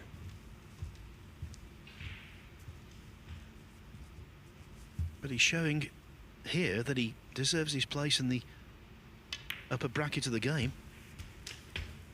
You know, professional snooker players spend their entire careers, the majority of them anyway, 49. wishing, hoping to be able to produce their practice form, which is always good 50. in matches. And in this tournament, Jones has caught that lightning in a bottle. He's managed to do it.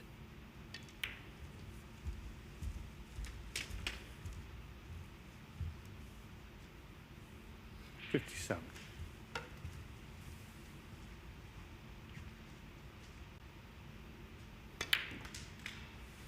$58.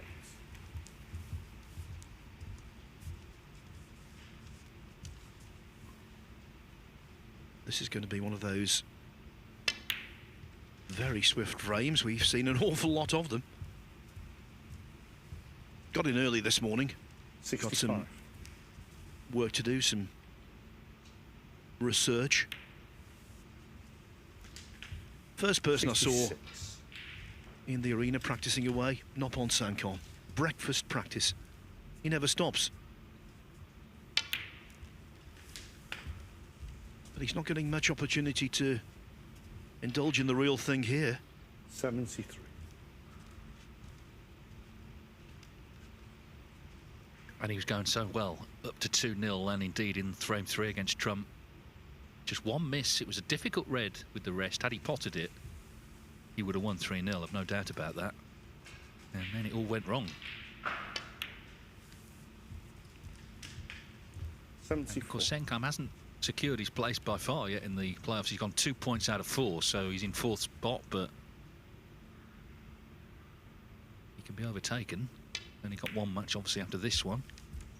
That'll be against Tom Ford later, who I suppose may be a little demotivated, but 80. right now he's watching the Welshman here. Very nicely going about his business, very efficiently. Very tidy break again. 82. And, well, could this be century number 30 in this tournament? Remember, the previous record was 23 for a single event. Jack Jones has absolutely smashed it.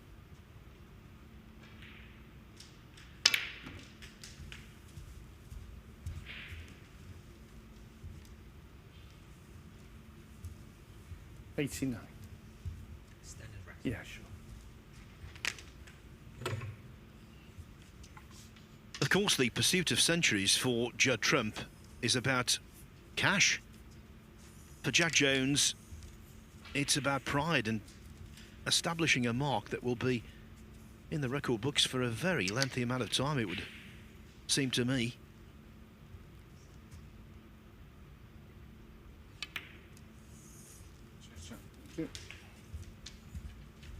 Dave, that's Winter's Day back at Crondon Park in 2008, when we started commentating on the very first day of the Championship League. If someone had said then, someone in this tournament is going to make 30 centuries in 1 year, you'd have laughed them off the table. The other thing is you can actually equal the high break 97. that Trump himself just equalled, so there could be a three-way situation there in terms of splitting the money.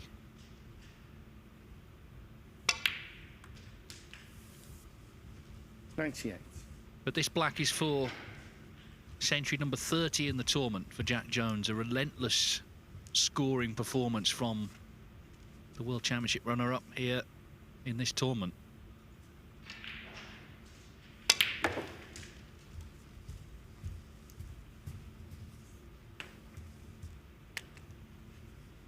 This is why Trump needs to keep making them, 105. because it's the first player to get to 100 this season. He's got to hold Jack off, sort of snapping at his heels a bit. 106. So what's 500 quid divided by 3? £166, 66 pence. I knew you'd know that. Well, one of them, I think, would need to get, or two would need to get 67 pence, but you know. Well, Judd can get the extra 130. pence he needs it, doesn't he?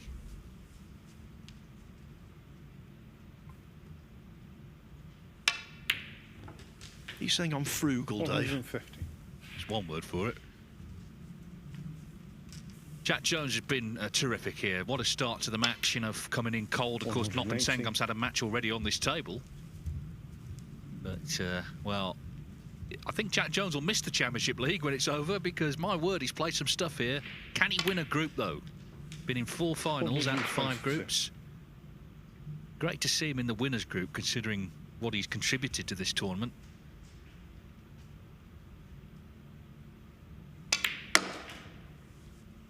$127. Yeah, sure.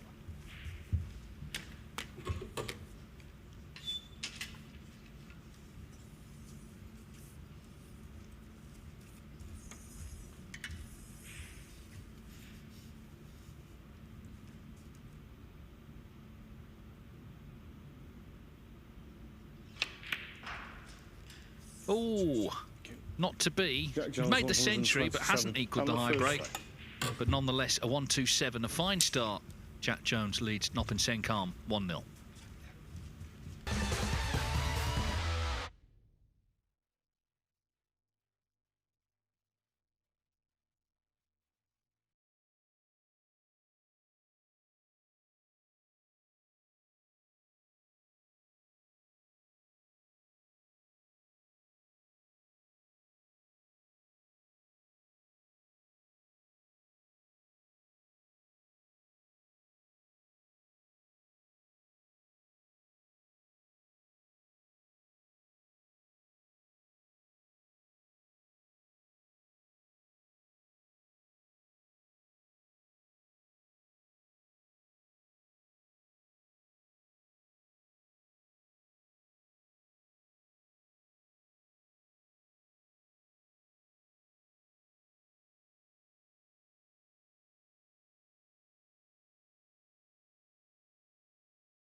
table 2. It's a top of the table clash, this. Joe O'Connor number 1 and Judd Trump number 2 in the table, and it's still the first frame.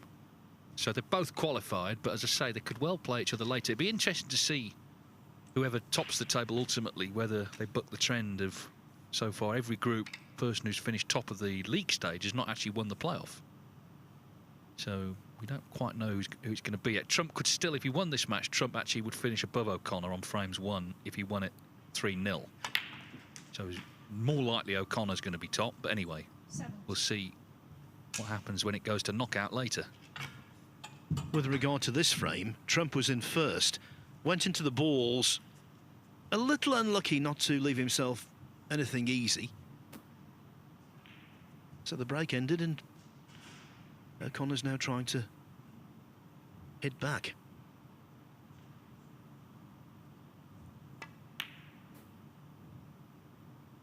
Well, he was trying to, but has missed that. They only lost 1 frame, remember, so far in the whole group. Incredible. Well, Jack Jones ultimately didn't get in with a chance of the share of the high break, but he made another century. He's 49th of the season, and he leads 1-0, 1-2-7 the break.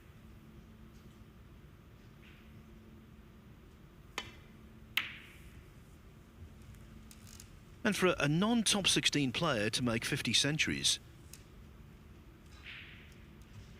which of course he's bound to do now before the end of the campaign,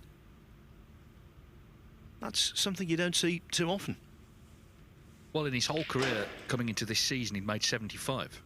You know, he turned pro in 2010. So to make 50 plus whatever else he makes the rest of the season, he may well double his whole tally for his career this season alone, the way he's going.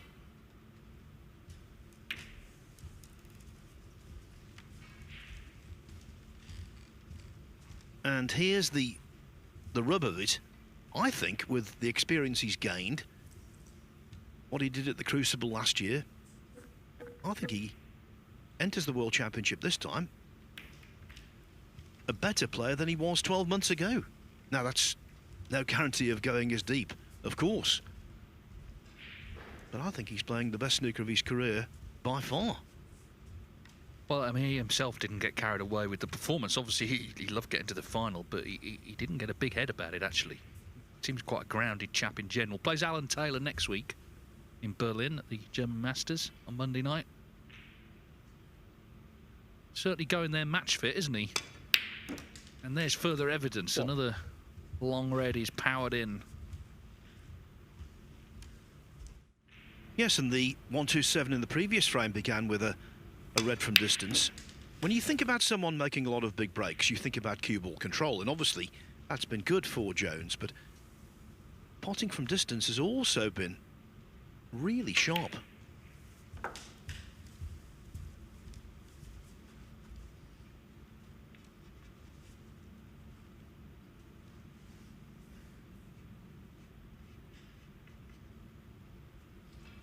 Sam.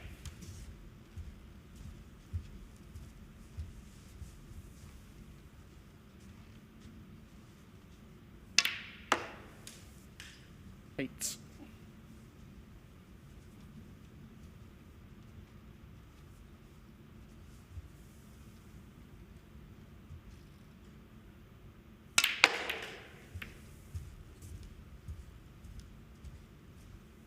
He did not intend to hit that ball. 13. It was a tight squeeze, but he wanted to go into the meat of the pack, so that lung game required again.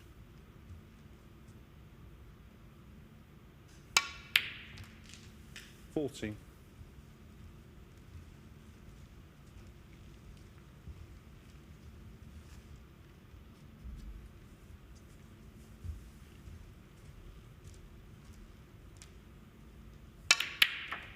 Foul.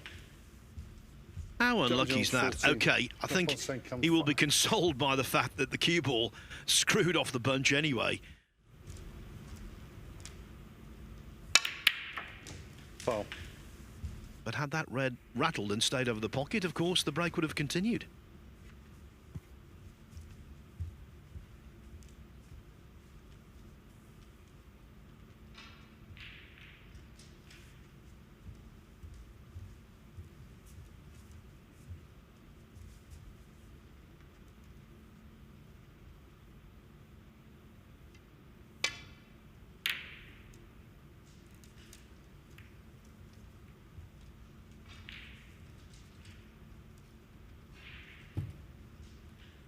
I was talking to Alan McManus about whether every single time you go into the bunch, you can dictate and legislate for knocking a ball in.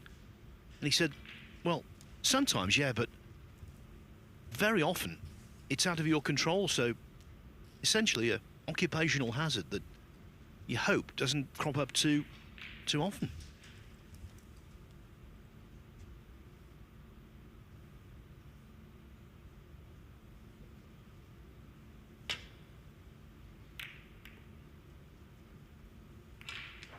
Foul.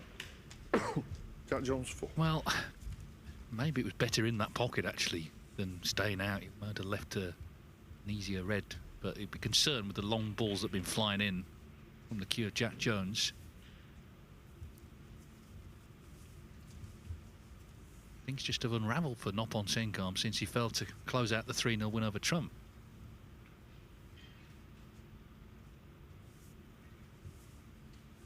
And Jones is just feeling so confident, certainly at long range.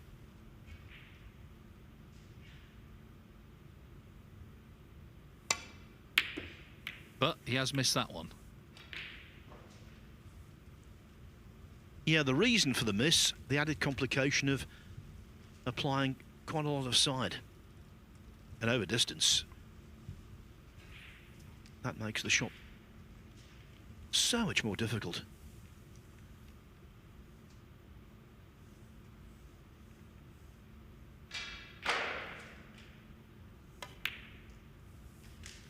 What? You might be able to hear balls being thrashed into the pocket. That's because right now Judd Trump is playing a few exhibition shots after winning the first frame against Joe O'Connor. No century to report, no big breaks. It's been rather scrappy, but as we joined it, there's that naughty snooker, Dave. Well, you don't know where to look half the time. Yeah, this yellow flew in the wrong pocket, but anyway, just letting off a bit of steam.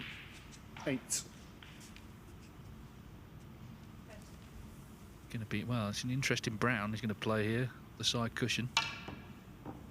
Bit of work needed on that one, but Trump has taken the opener, so that's only the second frame Joe O'Connor's lost in this group.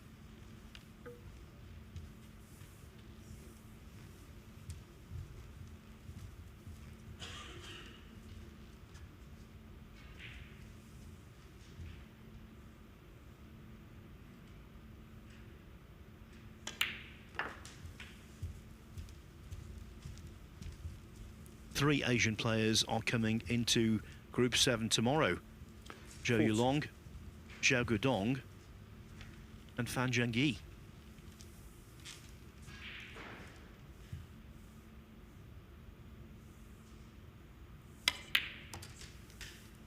If Noppon Saengkham is going to be in Group 7, or indeed if he's going to win this group, which is still possible, he has to get going.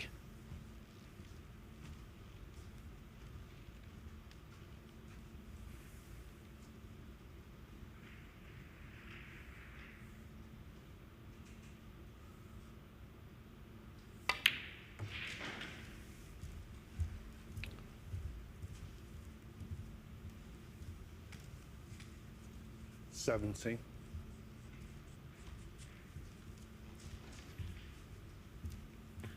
Of course, on more than one occasion, John Higgins entered the tournament in Group 7, won that, and then won the whole thing.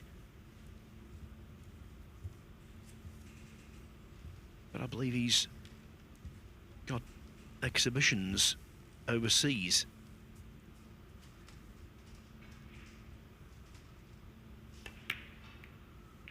So sadly, we won't see the Wizard of Wishaw this year in this tournament.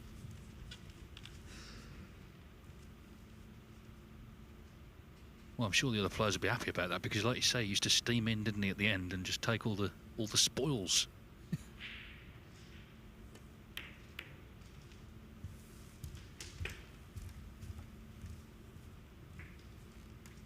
When Noppon beat John Higgins in the Scottish Open semi-finals last season, bearing in mind, obviously, John's on home soil. Lovely scenes. Noppon was in tears. I think John was nearly in tears when he saw the reaction from his opponent. You couldn't help but warm to a very real reaction, beating one of his heroes to reach a final.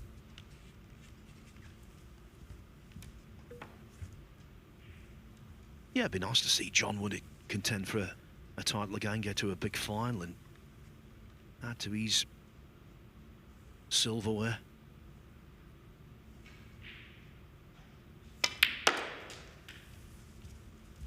It's notable though at the Masters, you know, the class of '92 really didn't play much of a part in it. Ronnie wasn't in it. John and Mark lost. Mark Williams, that is, lost 29. for round one, but the tournament was a massive success, so that does point to the future. You know, the game ultimately is the star.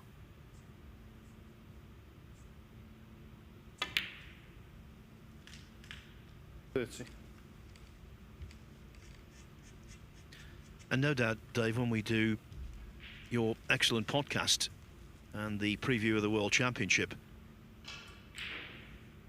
before the Crucible begins, it's normally Alan McManus, Neil Folds, myself and you chewing the cud. 34. I think I'll say the same thing as I've said for the last 10 years. I think it's the most open World Championship there's ever been. And I really do believe that. Every year it gets more and more open. I know one thing, none of us tipped the Karen Wilson-Jack Jones final last year, did we? Who did? 36. Anyway, Noppon, still a bit of work to do here. He's not over the line yet.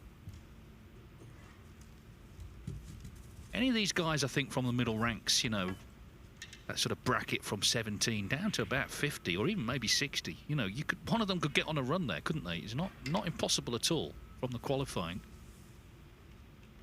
Not saying they'd win it, but they could certainly knock out a few of the likely winners. That's all right. Listen, what do you want to hear? Well, No, just use based it on if you one want. specific example, the guy at the table, if Jack Jones 40. can reach a Crucible final, Noppon Saengkham could. And that's not criticising Jones or denigrating his career in any way. It's just pointing out there are plenty of players who could do something similar. Thank you. Well, it was all sort of Noppon Saengkham. smiles about. He wanted to hand the 43. rest back initially to Rob Spencer, and he said, well, you know, you need it, so keep it. But he has broken down. So 30 in front. Wasn't the easiest table. This wasn't an easy shot by any means. Of course, it was a rest shot to the opposite corner, the right corner, that cost him ultimately against Trump. That 3-0 win was not far away until he missed that.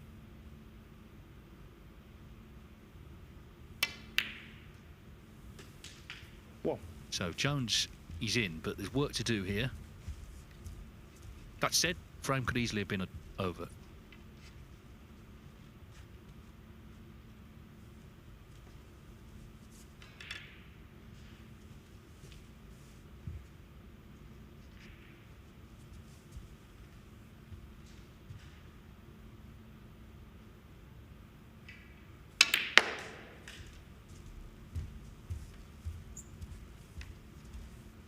I think he wanted to tweak on slightly more side than he managed to apply there, just to flick the pink.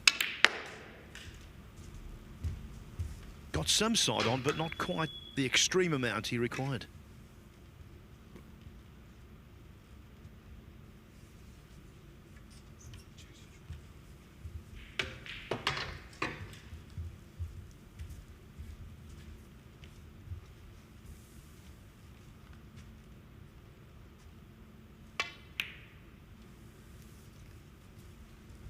Jack Jones 6. Seems we haven't seen that many of these sort of frames that go close and get a bit tactical.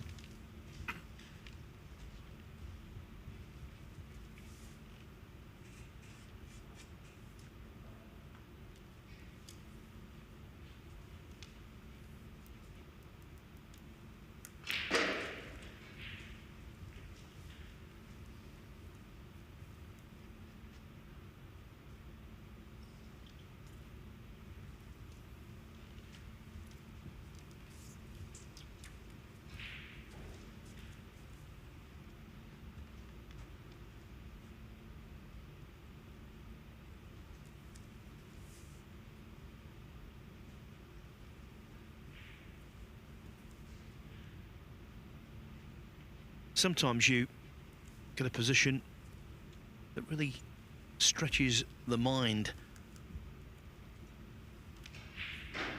What do I do for the best?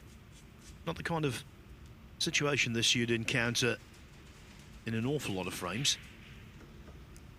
And that's when even the very best, these guys, take a while to determine what they need to do, what they should do.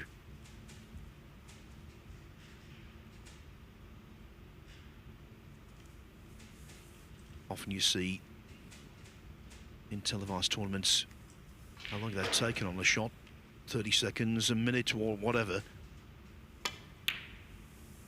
And it's normally in a situation like that where the right thing to do isn't immediately obvious.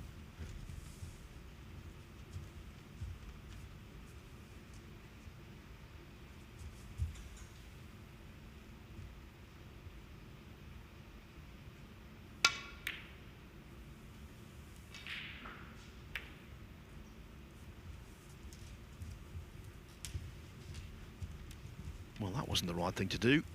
And it could have cost him the frame because Saengkham already 24 ahead.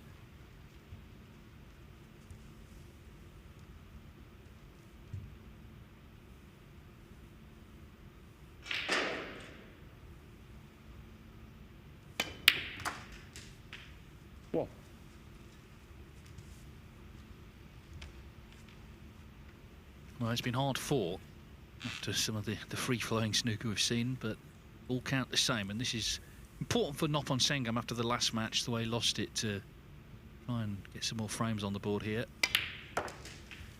Leads by 29.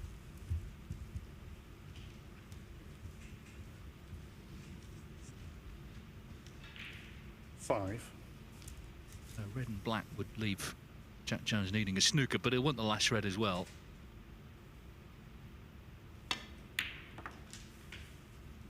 Six. Yeah, he's not really left the angle to get on it, but the black, as I say, will put him 37 in front with 35 on. So make sure of the pot.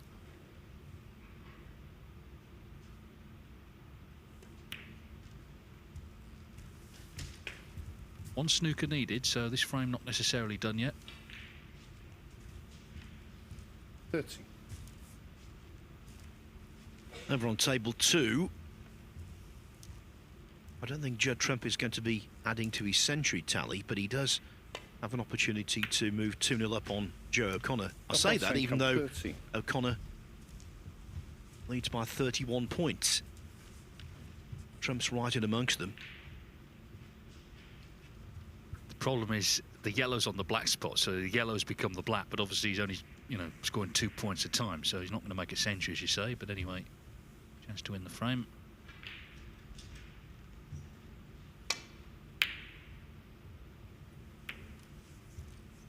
That would be something, Dave, if you got the yellow on the black spot and you try to make a minimum 15 reds, 15 yellows and all the colours for a 72 total clearance. As you say, it would be something.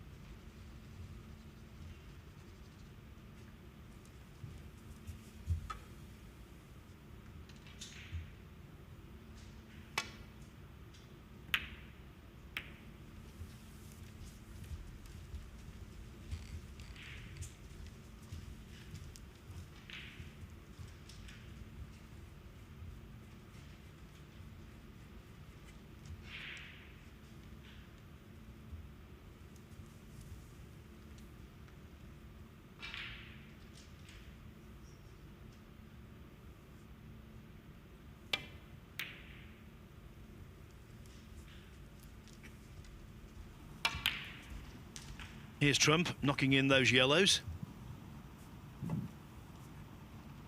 Just thinking, if you did pot all reds and yellows at the start of the frame, you'd need to pot 14 reds to leave the other guy needing a snooker. So it's not really recommended. Yeah, I think you've gone down a bit of a rabbit hole with all that, to be honest.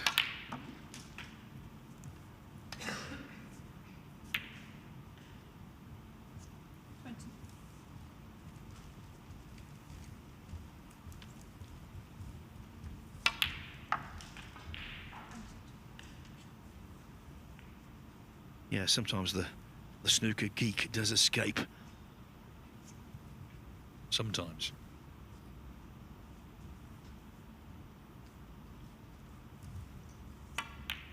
Strange situation with Trump, though. He's potted a lot of balls and he's still behind in the frame. 20.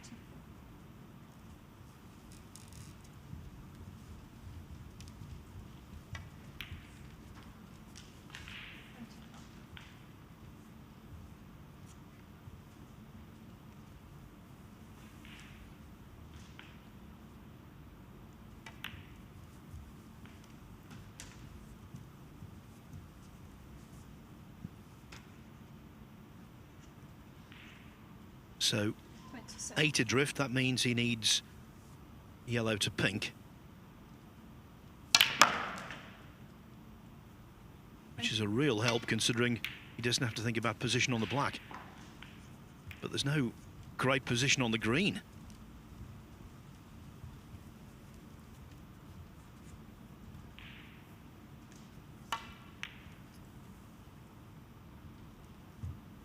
Judd Trump,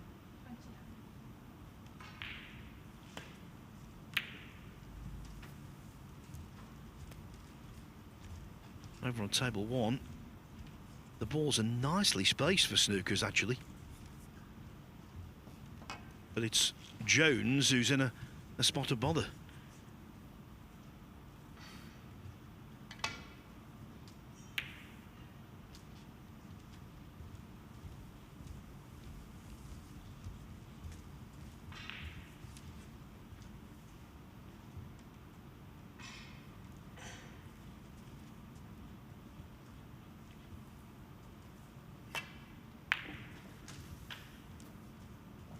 Three.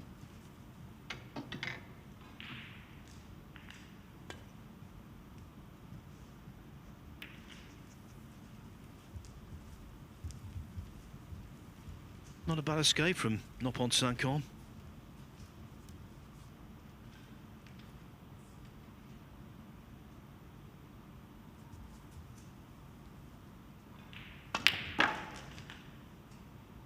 Seven.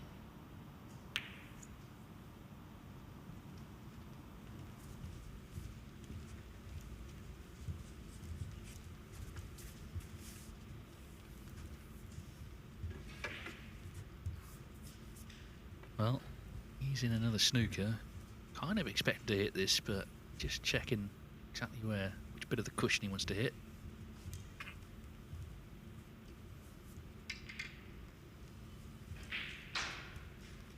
Connor's potted the blue, so looks like one each. Very strange frame. Trump potted, I reckon, 9 reds there with the yellow. So obviously, had that been the black, he would have won that frame, but just the points weren't enough. He ended up missing that green. And Connor's doubled the pink, and it's 1 each.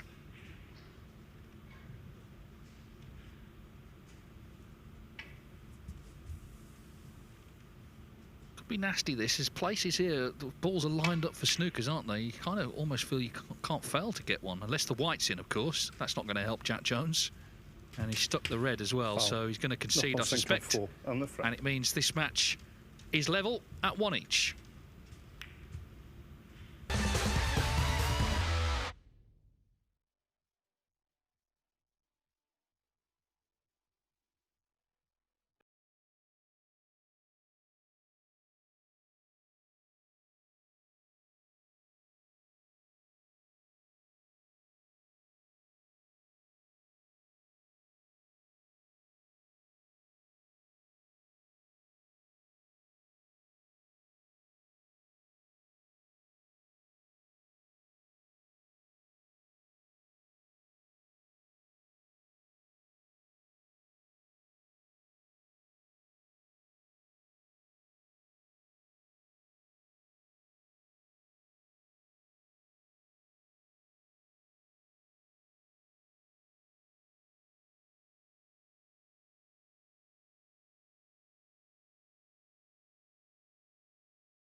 Second match of the day here on table one is one each between The Jack third Jones and Noppon Saengkham. Saengkham levelling up, one Jack each, Jones Judd to Trump, Joe O'Connor.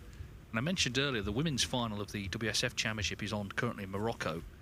And Bayu Lu was 3-1 up when I last referenced that. It's now 3-3, so they're in a decider with Mick Nutcher. So things are getting tense out there.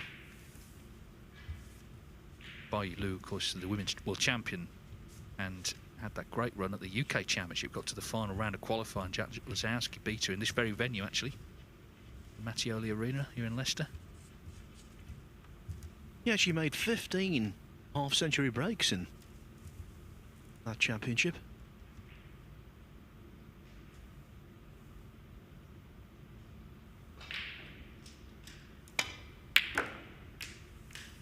A lovely shot from Noppon Saengkham, not just the pot, but releasing the black as well. Yeah, this is what he was doing early on against Trump. One. Terrific.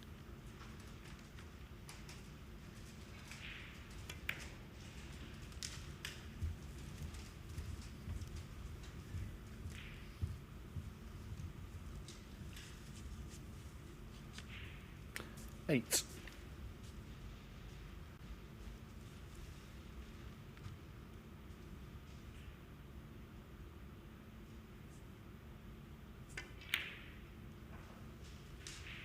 Nine.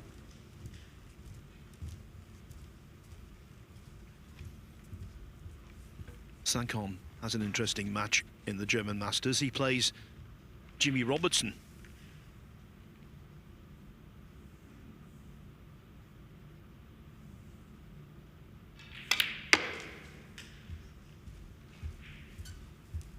As the draw would dictate. Those two also play in the World Open a little later on this season.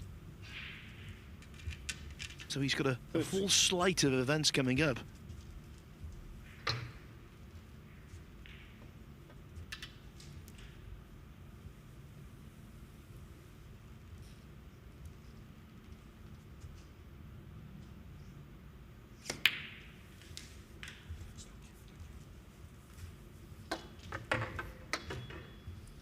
Forty.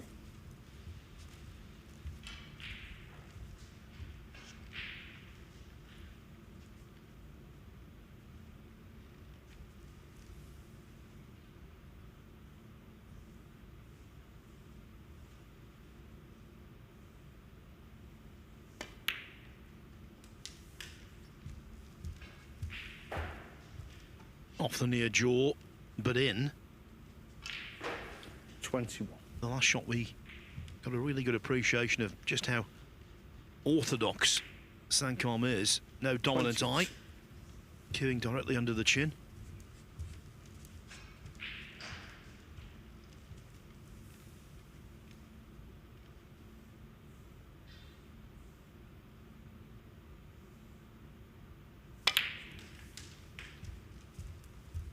The stance wide, sturdy.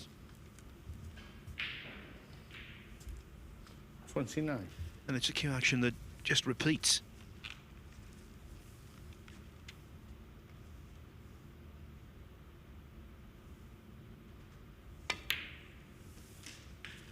$30.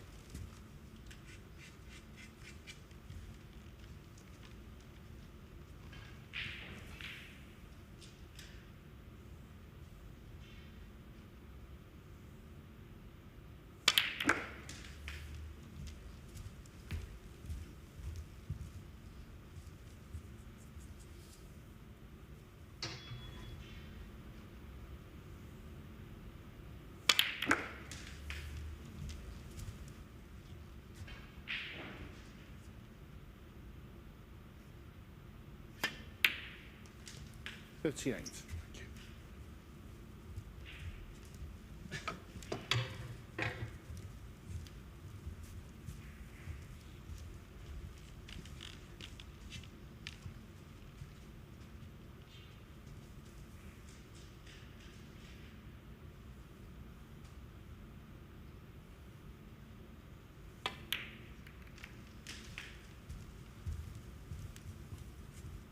Well, for two blacks in succession, he goes into the bunch and dislodges just a single red, but that's all he needs to maintain the break.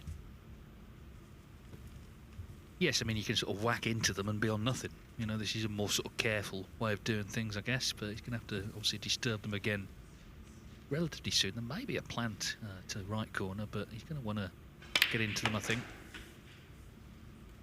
46.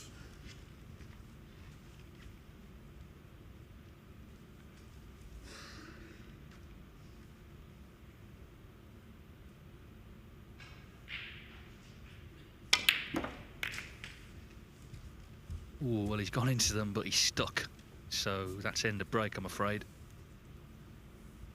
53. It gets on a red there. It's probably frame over, isn't it? 53 in front. But as it is, there's plenty still on. It's touching.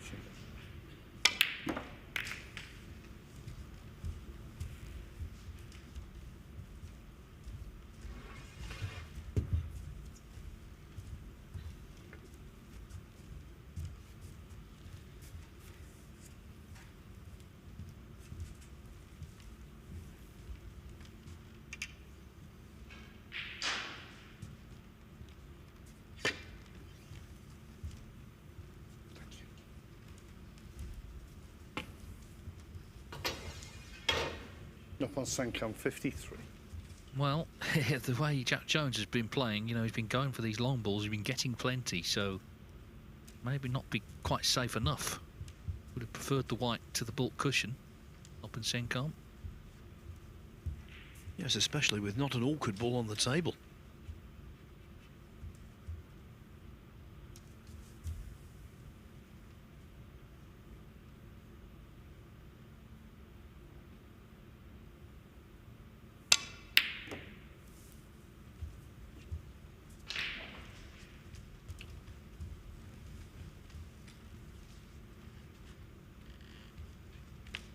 So on this occasion, Jones is inaccurate. And now Saengkham could be in to go in front.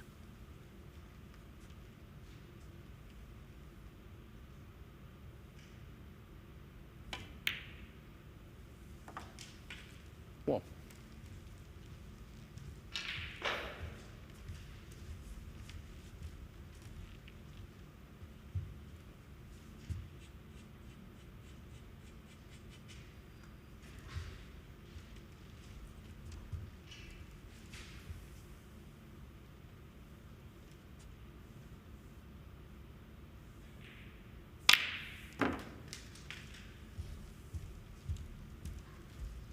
Good pot, but the cue ball deadened off that baulk cushion.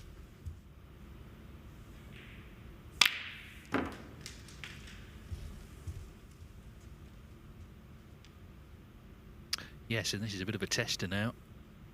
Key ball really in the frame, you feel.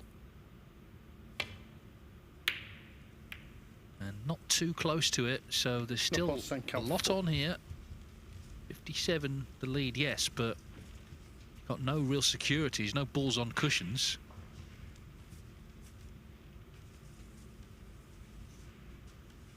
Yeah, Jones will be fancying his chances here of a salvage operation.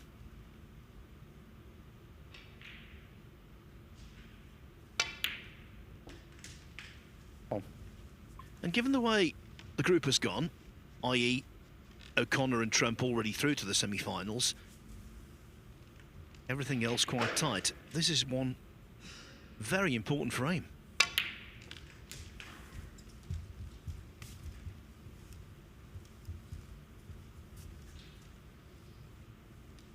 Eight. Judd Trump at the table in frame 3 against Joe O'Connor, trailing by 14. 20. One each in the match. These two already qualified, but Judd Trump, I'm sure, would have centuries on his mind. No. Of course, he's the defending champion next week at the Tempodrome in Berlin for the German Masters. Beat Si Jiahui in the final last year. Starts out on Monday night against David Grace.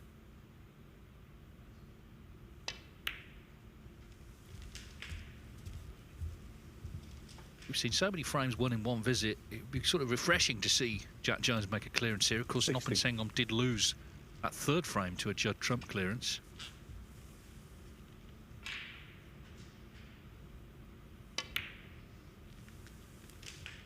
70.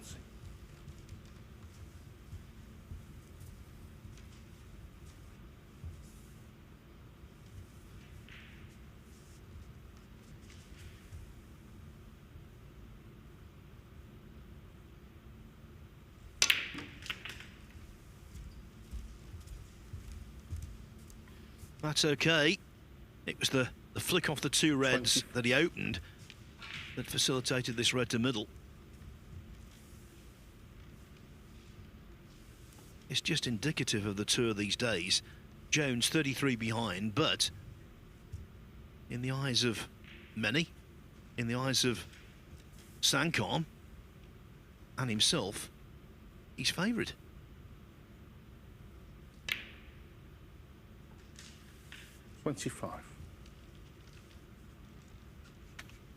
Yeah, that's the thing. It's not about the score in the frame, it's about where the balls are, and they're all sitting nicely for Jack Jones.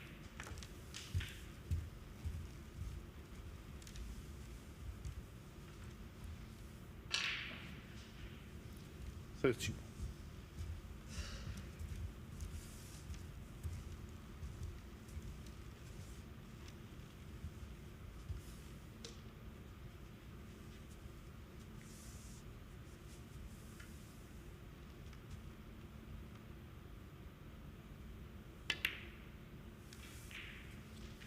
$32.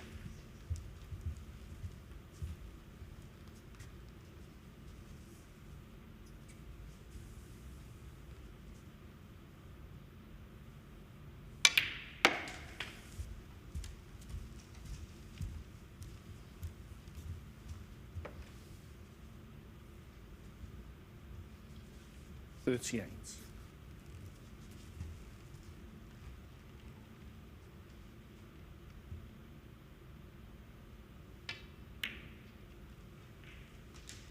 $39.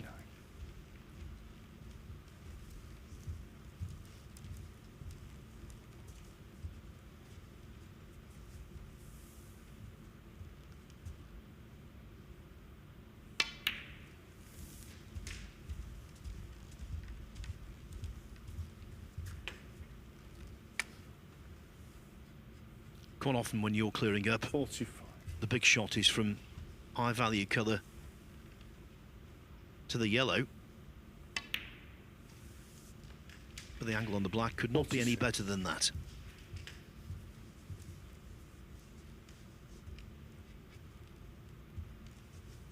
And if the black goes in, from there, Jones will need yellow to pink.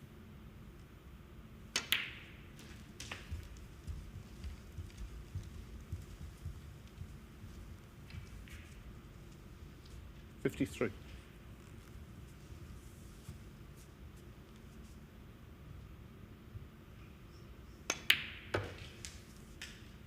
$55.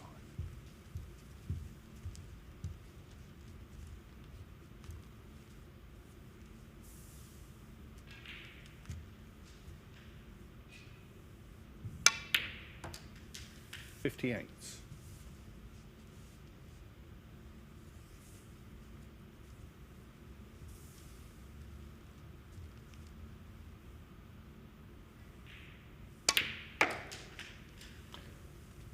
$62.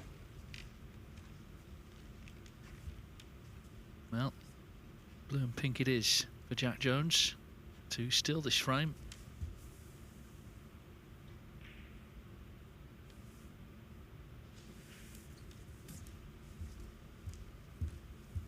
Slightly, I think, the wrong side of the blue to get as close to the pink as he would like.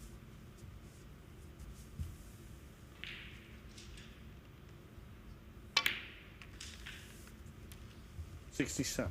So you'd still fancy him for this. But as I say, could have been a little nearer to it. It is for a 2-1 lead.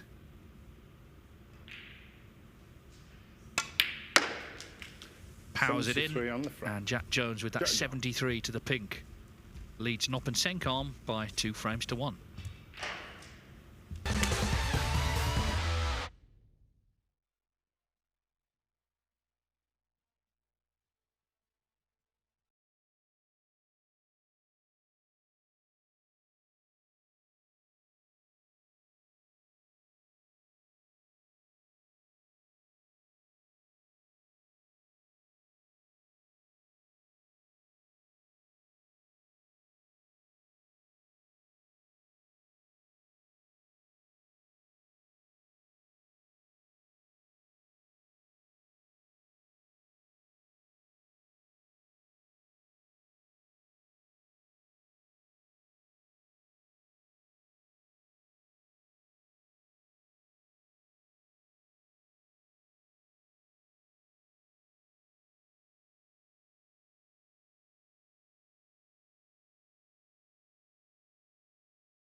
this is the situation in Group 6 of the BetVictor Championship League. Joe O'Connor, almost perfect. 6 points out of 6. Would you believe he's won 18 frames for the loss of only 2? So every credit. He is through to the playoffs later on today with a maximum amount of points, and as the table topper, also into the playoffs, Judd Trump with 4 points. That is guaranteed. Then you would think it would be Gilbert, Saengkham and Jones fighting it out for the 2 remaining playoff spots. But of course, if you finish 5th in the group, that means you get the opportunity to come back tomorrow to Group 7 and the last regulation group in the tournament before the winners group next month. As for Jack Lisowski and Tom Ford, well, still a smidgen of hope in terms of remaining in the event, but they have to get firing soon, in fact, immediately. And Jack Lisowski is on table 1 next, up against Jack Jones, who, with a win in that match, would shore up his continued participation in the tournament at the very least. Now, over on table 2, it is Tom Ford and Noppon Saengkham literally just breaking off. Ford and Saengkham were scheduled to play on table 1, but of course, we've had 3 completed matches on table 2 today, only 2 on table 1, so quite correctly, Marcel Lecomte, the tournament director, redirected Ford and Saengkham over to table 2. You can see that contest on the Matchroom Multisport YouTube channel. What? A big match for Noppon Saengkham. Wins that, everything's looking rosy again. Loses it, his place in the tournament, he's under serious threat.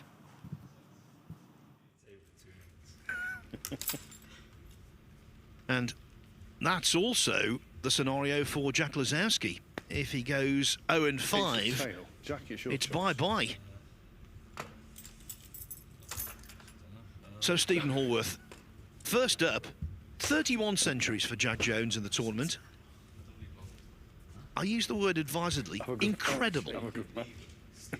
It's outrageous, isn't it? The scoring that he's shown over this whole event so far has just been, well, out of this world, really. I don't think anyone expected it to come from Jack Jones, but he's played really, really good right from the start.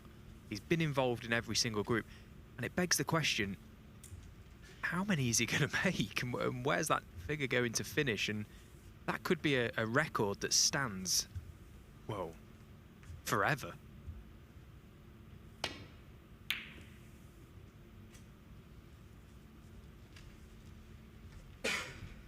Yeah, I think the number he eventually finishes on will depend on 2 things. One, whether he can sustain this excellence, and also whether he has a lot more matches, and that comes down to whether he'll be in either Group 7 or the winners group.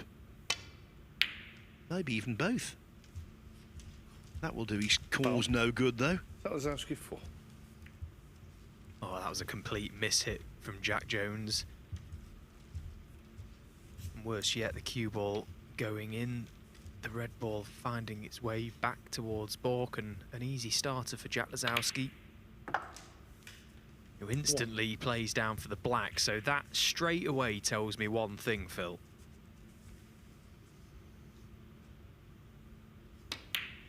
Yeah, wants to join this 147 club. Over the course of the 3.5 days of competition so far here this week, we've seen so many attempts to make a 147, so many realistic attempts.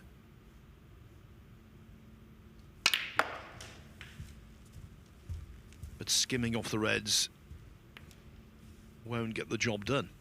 60.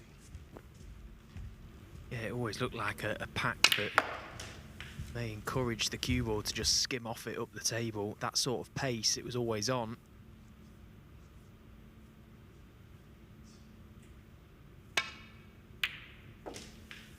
Oh, what a pot that is. Well, the pot was difficult enough, but the control as well with the cue ball, very well struck from Jack.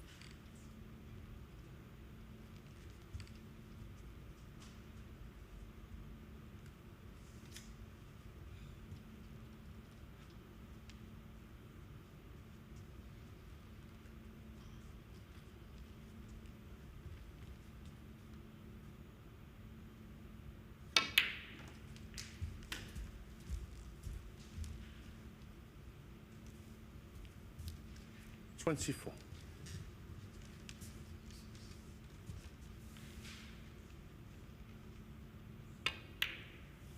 25.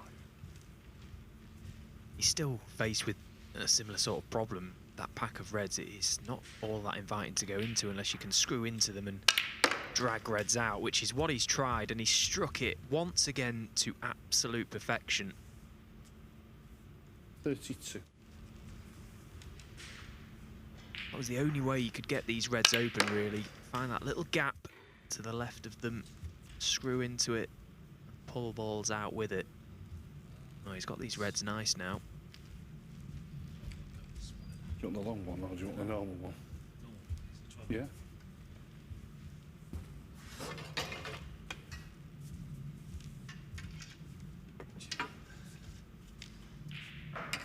Just needs to be careful with this one. Very, very close to the object ball. Big stretch as well. Very easy to underhit this. Oh, God. Oh, God. Oh, he says. Cheers, John. Thank you.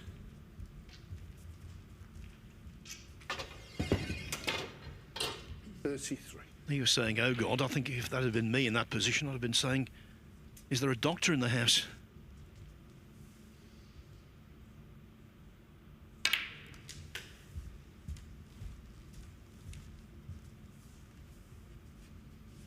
$40.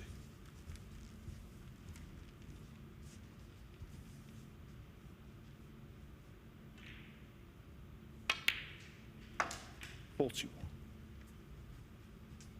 Well, there's no reason now why Jack can't keep himself on this black. He's got the reds nice, but he just needs to keep a high level of discipline with his cue ball. It's been quite loose over the past couple of days, and of course when you're making a maximum break, you've got to continue to get the right side of your next red to get back to the black. 48. Tricky red to middle now. No 40. problems.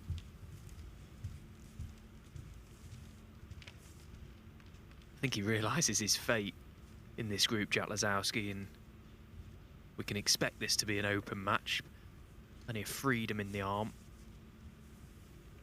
Although he pretty much plays like that anyway, doesn't he? But more so now.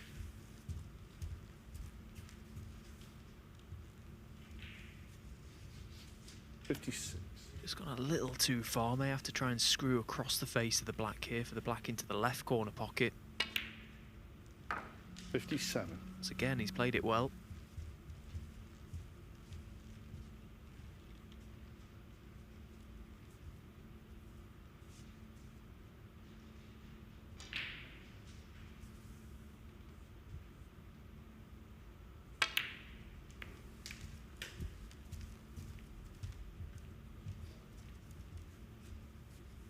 $64.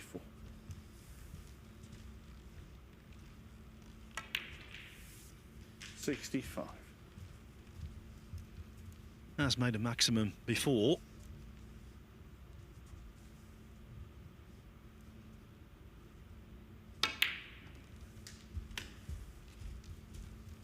(2012) UK Championship qualifiers. He beat Chen Zi.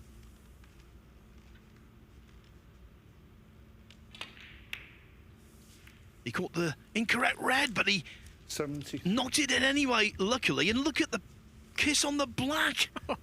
Oh, well, look at that result. We saw that happen to Judd Trump earlier. He caught the wrong red when he was on for another century rate, 80. but to do it on a maximum, what a touch for Lisowski. 81. I like the reaction. No faux apology, just loving it.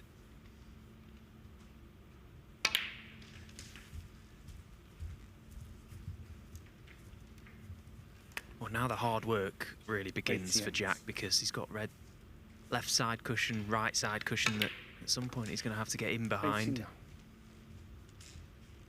Come on, Jack.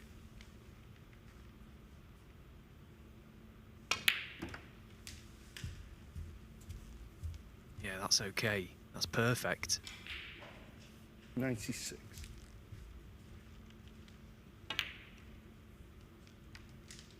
97. Similar sort of shot required to get over by the left red. He's got the one red to middle pocket that he can play on. Just needs to get above the pink. And again, he's played it to perfection. 104. Won't be the quickest 147, but it'll be one of the quickest. 105. Yeah, this has been rapid. Oh, and that's a bad shot. He just needed to take a second there and make sure he got an angle on this black. He's landed a little straight. Can he get across? Plenty of backspin, reverse side. Well, he's not nice on it, but he's got a shot at it. 112. Well, this would be some pot.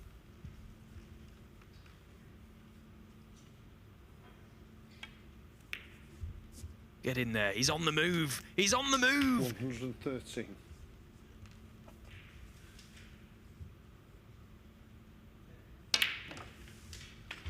Well, he's been jacking the box for this game.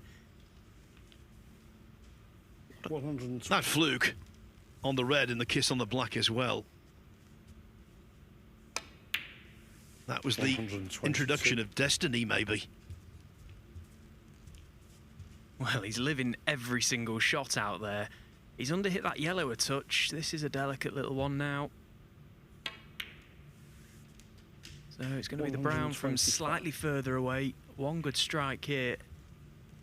What a break this has been.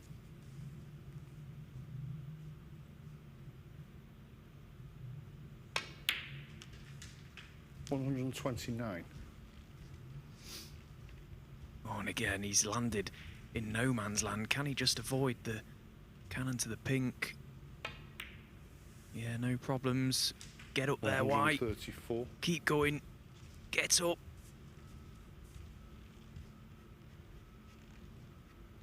Oh, it's got to be round the angles now, surely.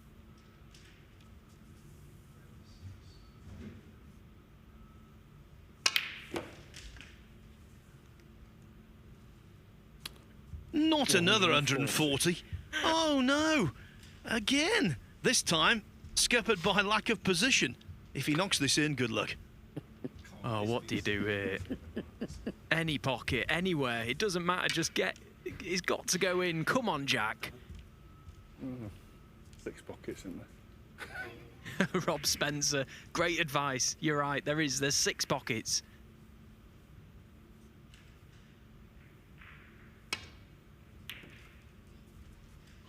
That would have been the finest pot ever to complete a maximum break in snooker. It is proving elusive here. Players are getting so close, but can't quite apply the finishing touch. What a break, though, from Jack Lisowski. 140. Only the black needed for perfection.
Well, he's smiling, but that was A black moment for Jack Lisowski, just one ball away The second frame. from a maximum break.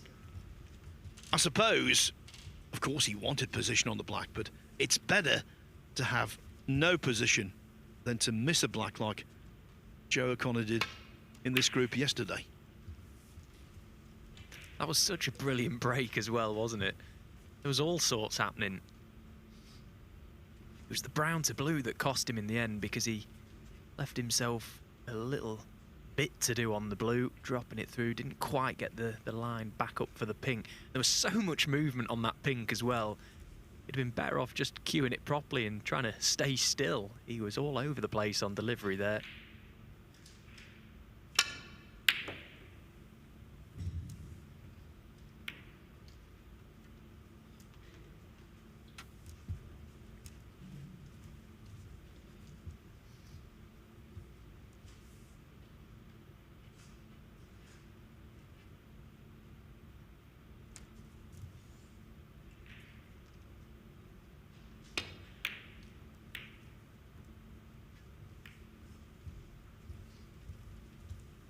Inevitably overshadowed, but important.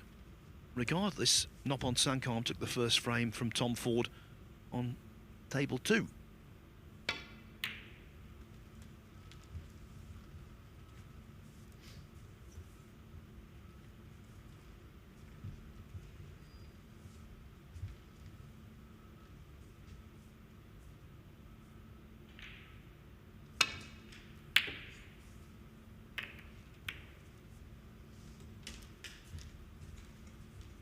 Well, the fluke that Lisowski had in the first frame could have led to the highest break he can make. The fluke he's had there leads to trouble. Which spider do you want? Whatever. Something to get me up there. I want to be like it. Choose one or 3. Oh, try that. Now, while Rob Spencer is getting at the spider, the Jack Lisowski, Stephen Hallworth's got an update from the WSF Women's Championship in Morocco. We knew that Bayulu was 3-1 up in a race to 4. We knew, because Dave updated us half an hour ago, that Mink Nutcherat had come back to 3-3. What happened in the decider, Stephen? She won. She turned it around, did Mink. Brilliant result. And she's the WSF Women's Champion. That's a fantastic result because what a player Bayulu is, by the way. But yeah, Mink Nutcherat has turned it around and she's won 4-3. Yeah, that's the World Snooker Federation Ladies Championship. That's not the Women's World Championship, which Bayulu will defend in a few weeks. But nevertheless, all credit to Mink.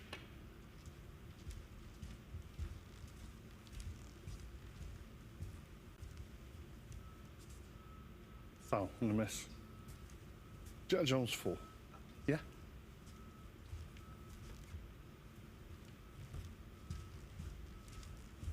So you're on top of these things, Yeah. Stephen. When is the WSF Junior Final? Is it Okay. today? Thanks. I believe it's live now. I'll try and pull up the scores. Of course, local lad Kalen Patel from Leicester is involved in that final. No, Foul and a I'm miss. mistaken, sorry. It's Zone's due full. to start soon. Kalen Patel taking on Leonie Crowley of Ireland. Of course, the winner of that match will earn a 2-year minimum tour card onto the professional circuit for the very first time.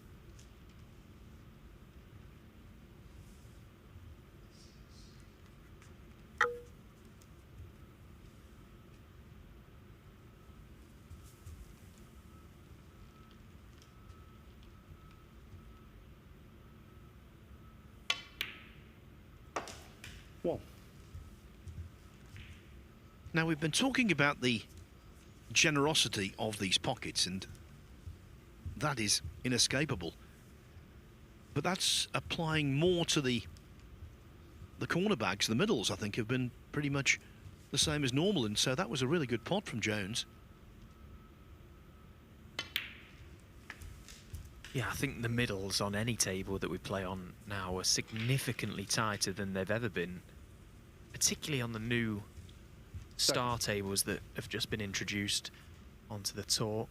Those middle pockets, play a shot like Jack has just knocked in there, and you find it hard to convince yourself there's even any pocket there. It doesn't look like it at times. They're so nippy.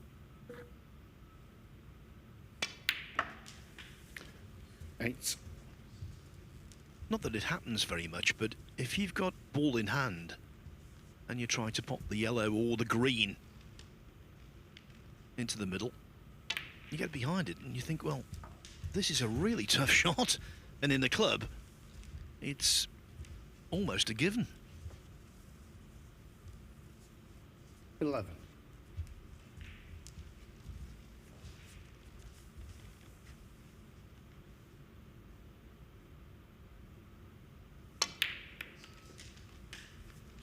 Well judged cannon. The black bouncing slightly more off the top cushion than he would have ideally wanted, but it shouldn't be an issue.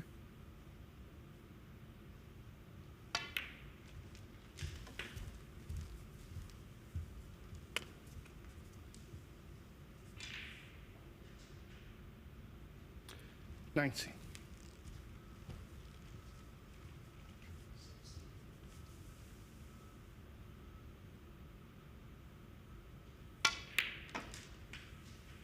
$20.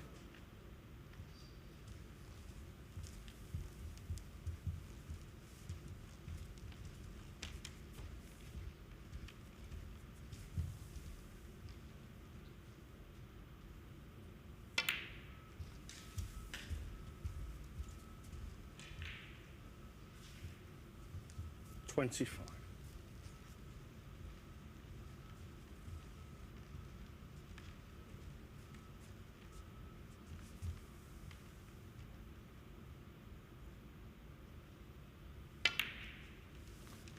$26.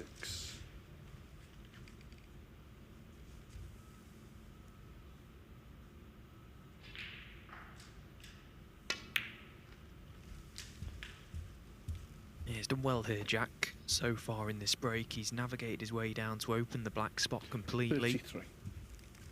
Not the best pack to go into. Pink is slightly detached at the top, so probably more favourable to go into them from the black. Come up the wrong side of the blue there, so red is going to be played from further away now.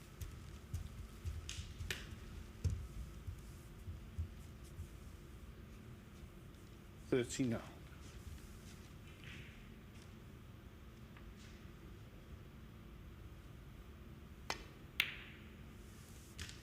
$40.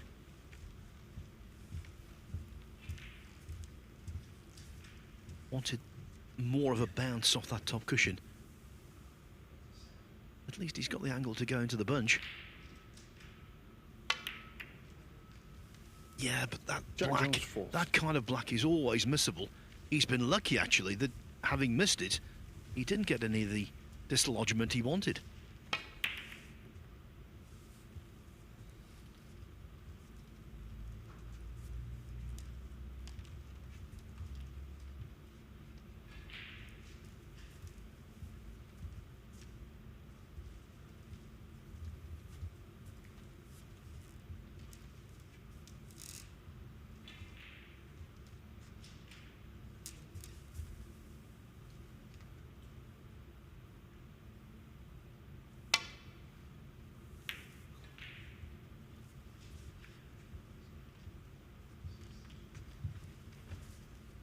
But luck not coming to his rescue there. That was a poor safety.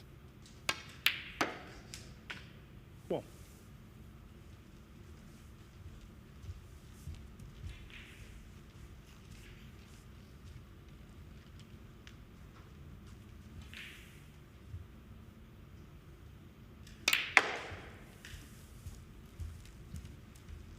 almost sure he doesn't know it, but Judd Jones might have had a boost from what's just happened on the other table. Tom Ford was well behind in the second frame against Noppon Saengkham. 7. But he made a very nice, smooth clearance to equalise. So it's 1-1. A Ford win there over Saengkham would do Jones a massive favour in terms of his league standing.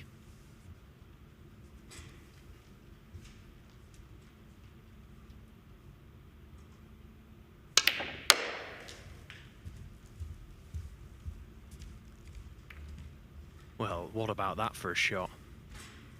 How hard does he hit the pink there? And he's absolutely middled it 2 cushions into the reds. You won't see a better positional shot than that.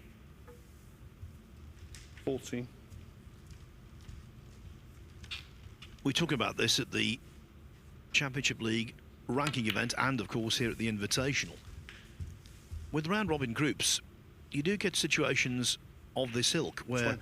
one player is playing with total freedom, the other has a lot more on the line. 21. And Lisowski's the one who can let his arm go.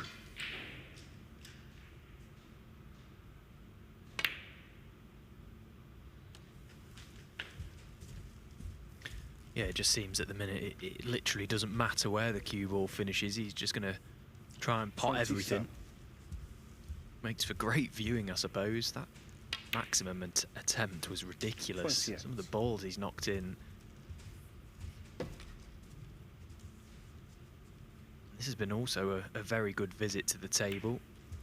Still behind in this frame, but with nothing safe to take a 2-0 lead. 33.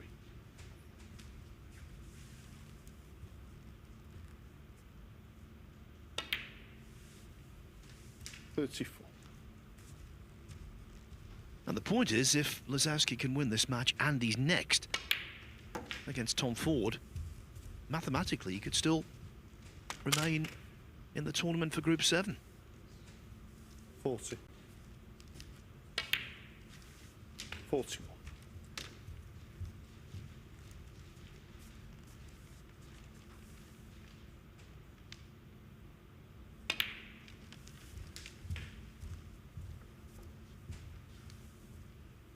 47.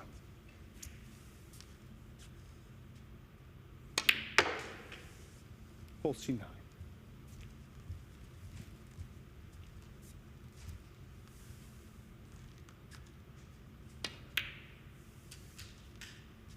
52.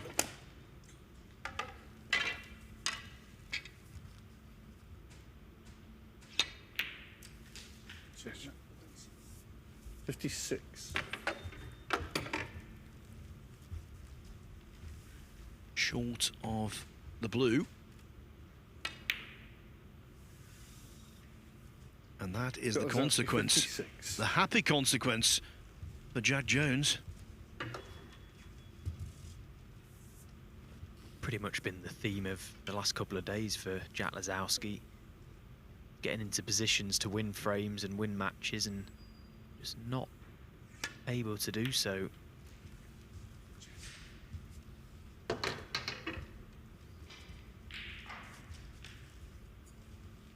think this blue cuts, and I'm sure that Jack will attempt it. It's a very poor safety shot from Jack Jones.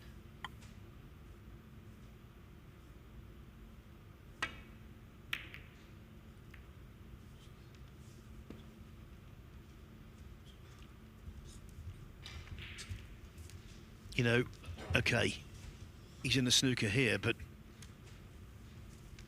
not beyond the bounds of possibility he could return the compliment. Going with the thought of ball cushion first and maybe pot the blue, but surely if the angle's there off the top cushion, or even off the side cushion, that's preferable. Yeah, I think the cue ball's just run on too far. The pink's now in the way to play off the top cushion, so it's going to be baulk cushion. Foul, the miss. Lisowski 7. Now, Rob Spencer was right there because he thought the balls would have to be put back, but Lisowski doesn't put them back.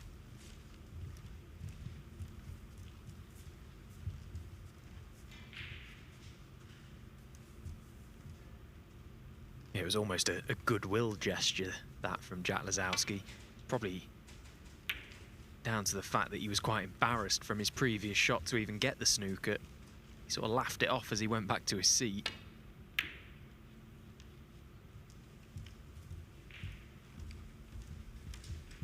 Now then, for all of those centuries that Jack Jones has made, if he could pop these 3 balls, that would be equally pleasing to him, given the circumstance. Very good pot.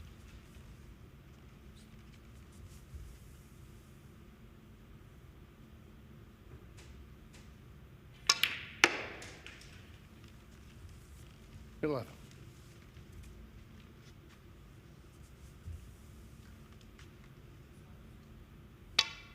18 in the frame, Jack Jones. Sporting from Jack Lisowski not to take the miss. And in the end, it really helped Jack Jones to pull back onto level terms at 1 frame each.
Jack Lisowski has just made the 18th century in Group 6 of the BetVictor Championship League. Now, by my calculations, that takes the total for the tournament, Lisowski to man. all groups, to 131. The record for the Invitation Championship League is 159, established a couple of years ago, so you would assume that would be eclipsed.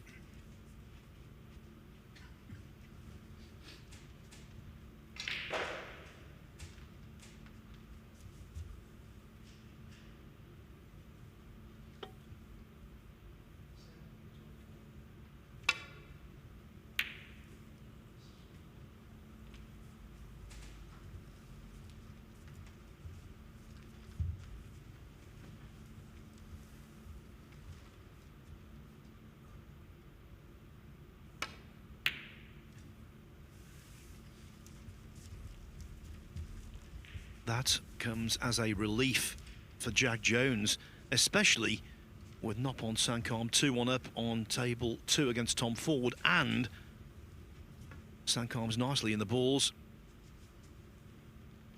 in frame 4.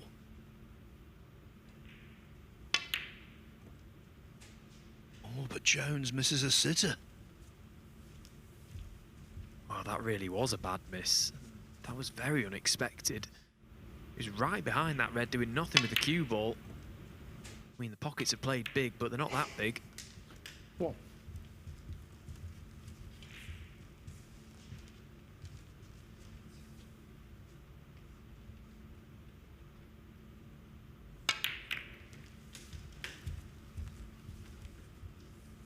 Yeah, that time, much more control going into the reds. Couldn't afford to play that with too much pace. He may have lost the cue ball up the table once again.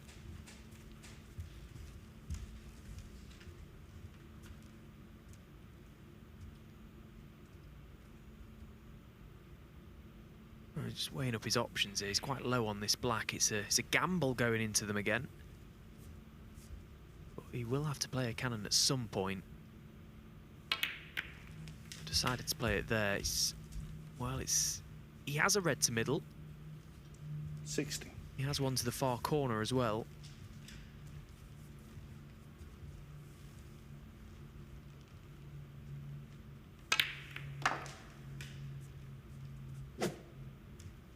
$70. And a big swipe of the cue because that one red coming down to cover the black. He's fuming about that.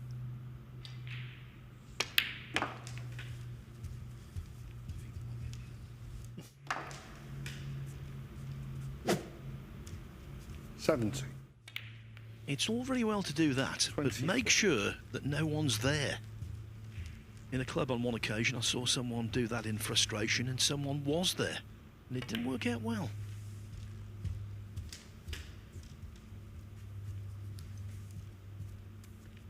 $30.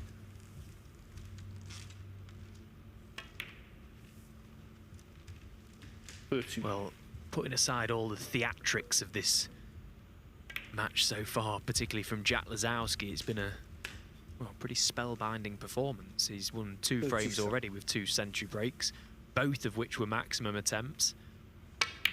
No chance of a maximum here, but he can put the finishing touches to this match with another ton.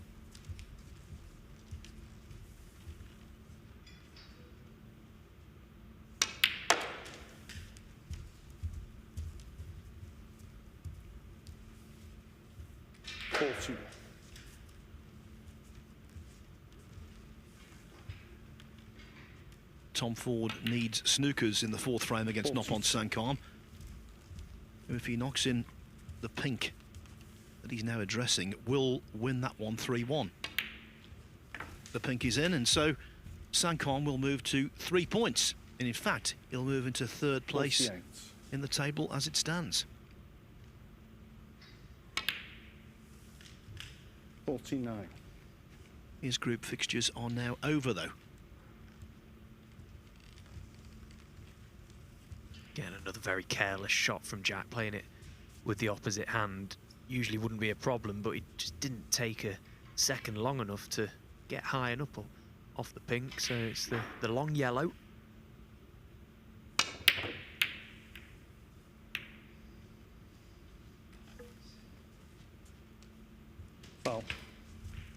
Jack Lisowski 49. Now, this has been Jack Jones, an exhibition kind of match for Jack Lisowski. And I think maybe it's affected Jones's concentration. Might have been sucked in a little.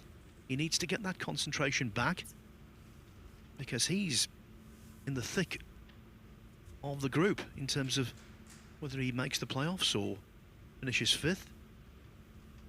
He's been knocking in this kind of shot with very impressive regularity. And if he gets this, the frame opens up. Okay, the green later on, much later on, would be awkward. Just get your hand on the table.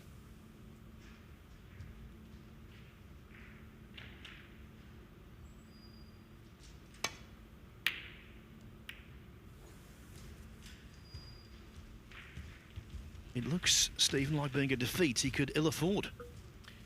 Yeah, and again, he didn't have to play that shot, but he was trying to open the frame up completely from one shot there. Pop the red, chip the red away from the black. That's looking like it might be Jack Jones's last shot in this game.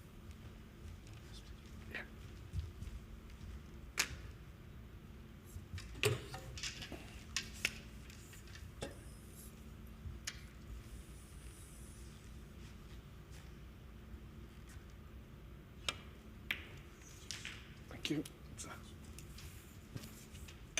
Cool.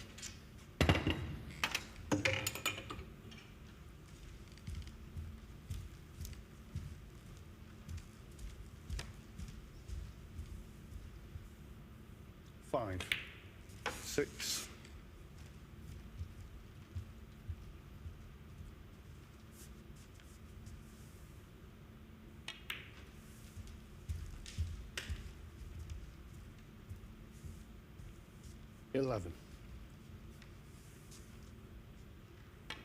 Not inconceivable that the odyssey of Jack Jones, the record-breaking odyssey of Jack Jones in this tournament, could be nearing its conclusion. He has one match left to salvage things against 70. Dave Gilbert. 18, frame the match. This match Jack is Lisowski. over. Jack Thank you. Lisowski out of position on the final black in the first frame, denied a 147 that way. He made another century as well, and in the end, he comes through by 3 frames to 1. So Lisowski has his first victory of the group. Jack Jones, he's now struggling to make the playoffs. The group table will tell us an awful lot about the last couple of matches coming up at 4:30, which feature Jack Jones against Dave Gilbert on table 1. That really is a shootout. And on table 2, Tom Ford against Jack Lisowski. So Ford has been eliminated from the event. That is mathematically certain. Lisowski could still perhaps finish in 5th place and come back for Group 7 tomorrow. As for making the playoffs, Jack Jones needs a big win over Dave Gilbert to do that. Otherwise, he'll be potentially in 5th, and at least he'll get another chance to increase that century break record. As for the playoffs, well, we know number 1 is going to be Joe O'Connor. Why wouldn't he be with 6 points out of 6? Judd Trump will also be in the semi-finals later on, and then Noppon Saengkham is going to be okay as well. We'll be back at 4:30 in just under a couple of hours' time for the business end of Group 6 in the BetVictor Championship League Snooker. Hope to have your company then from the Mattioli Arena in Leicester. Until 4:30, bye-bye.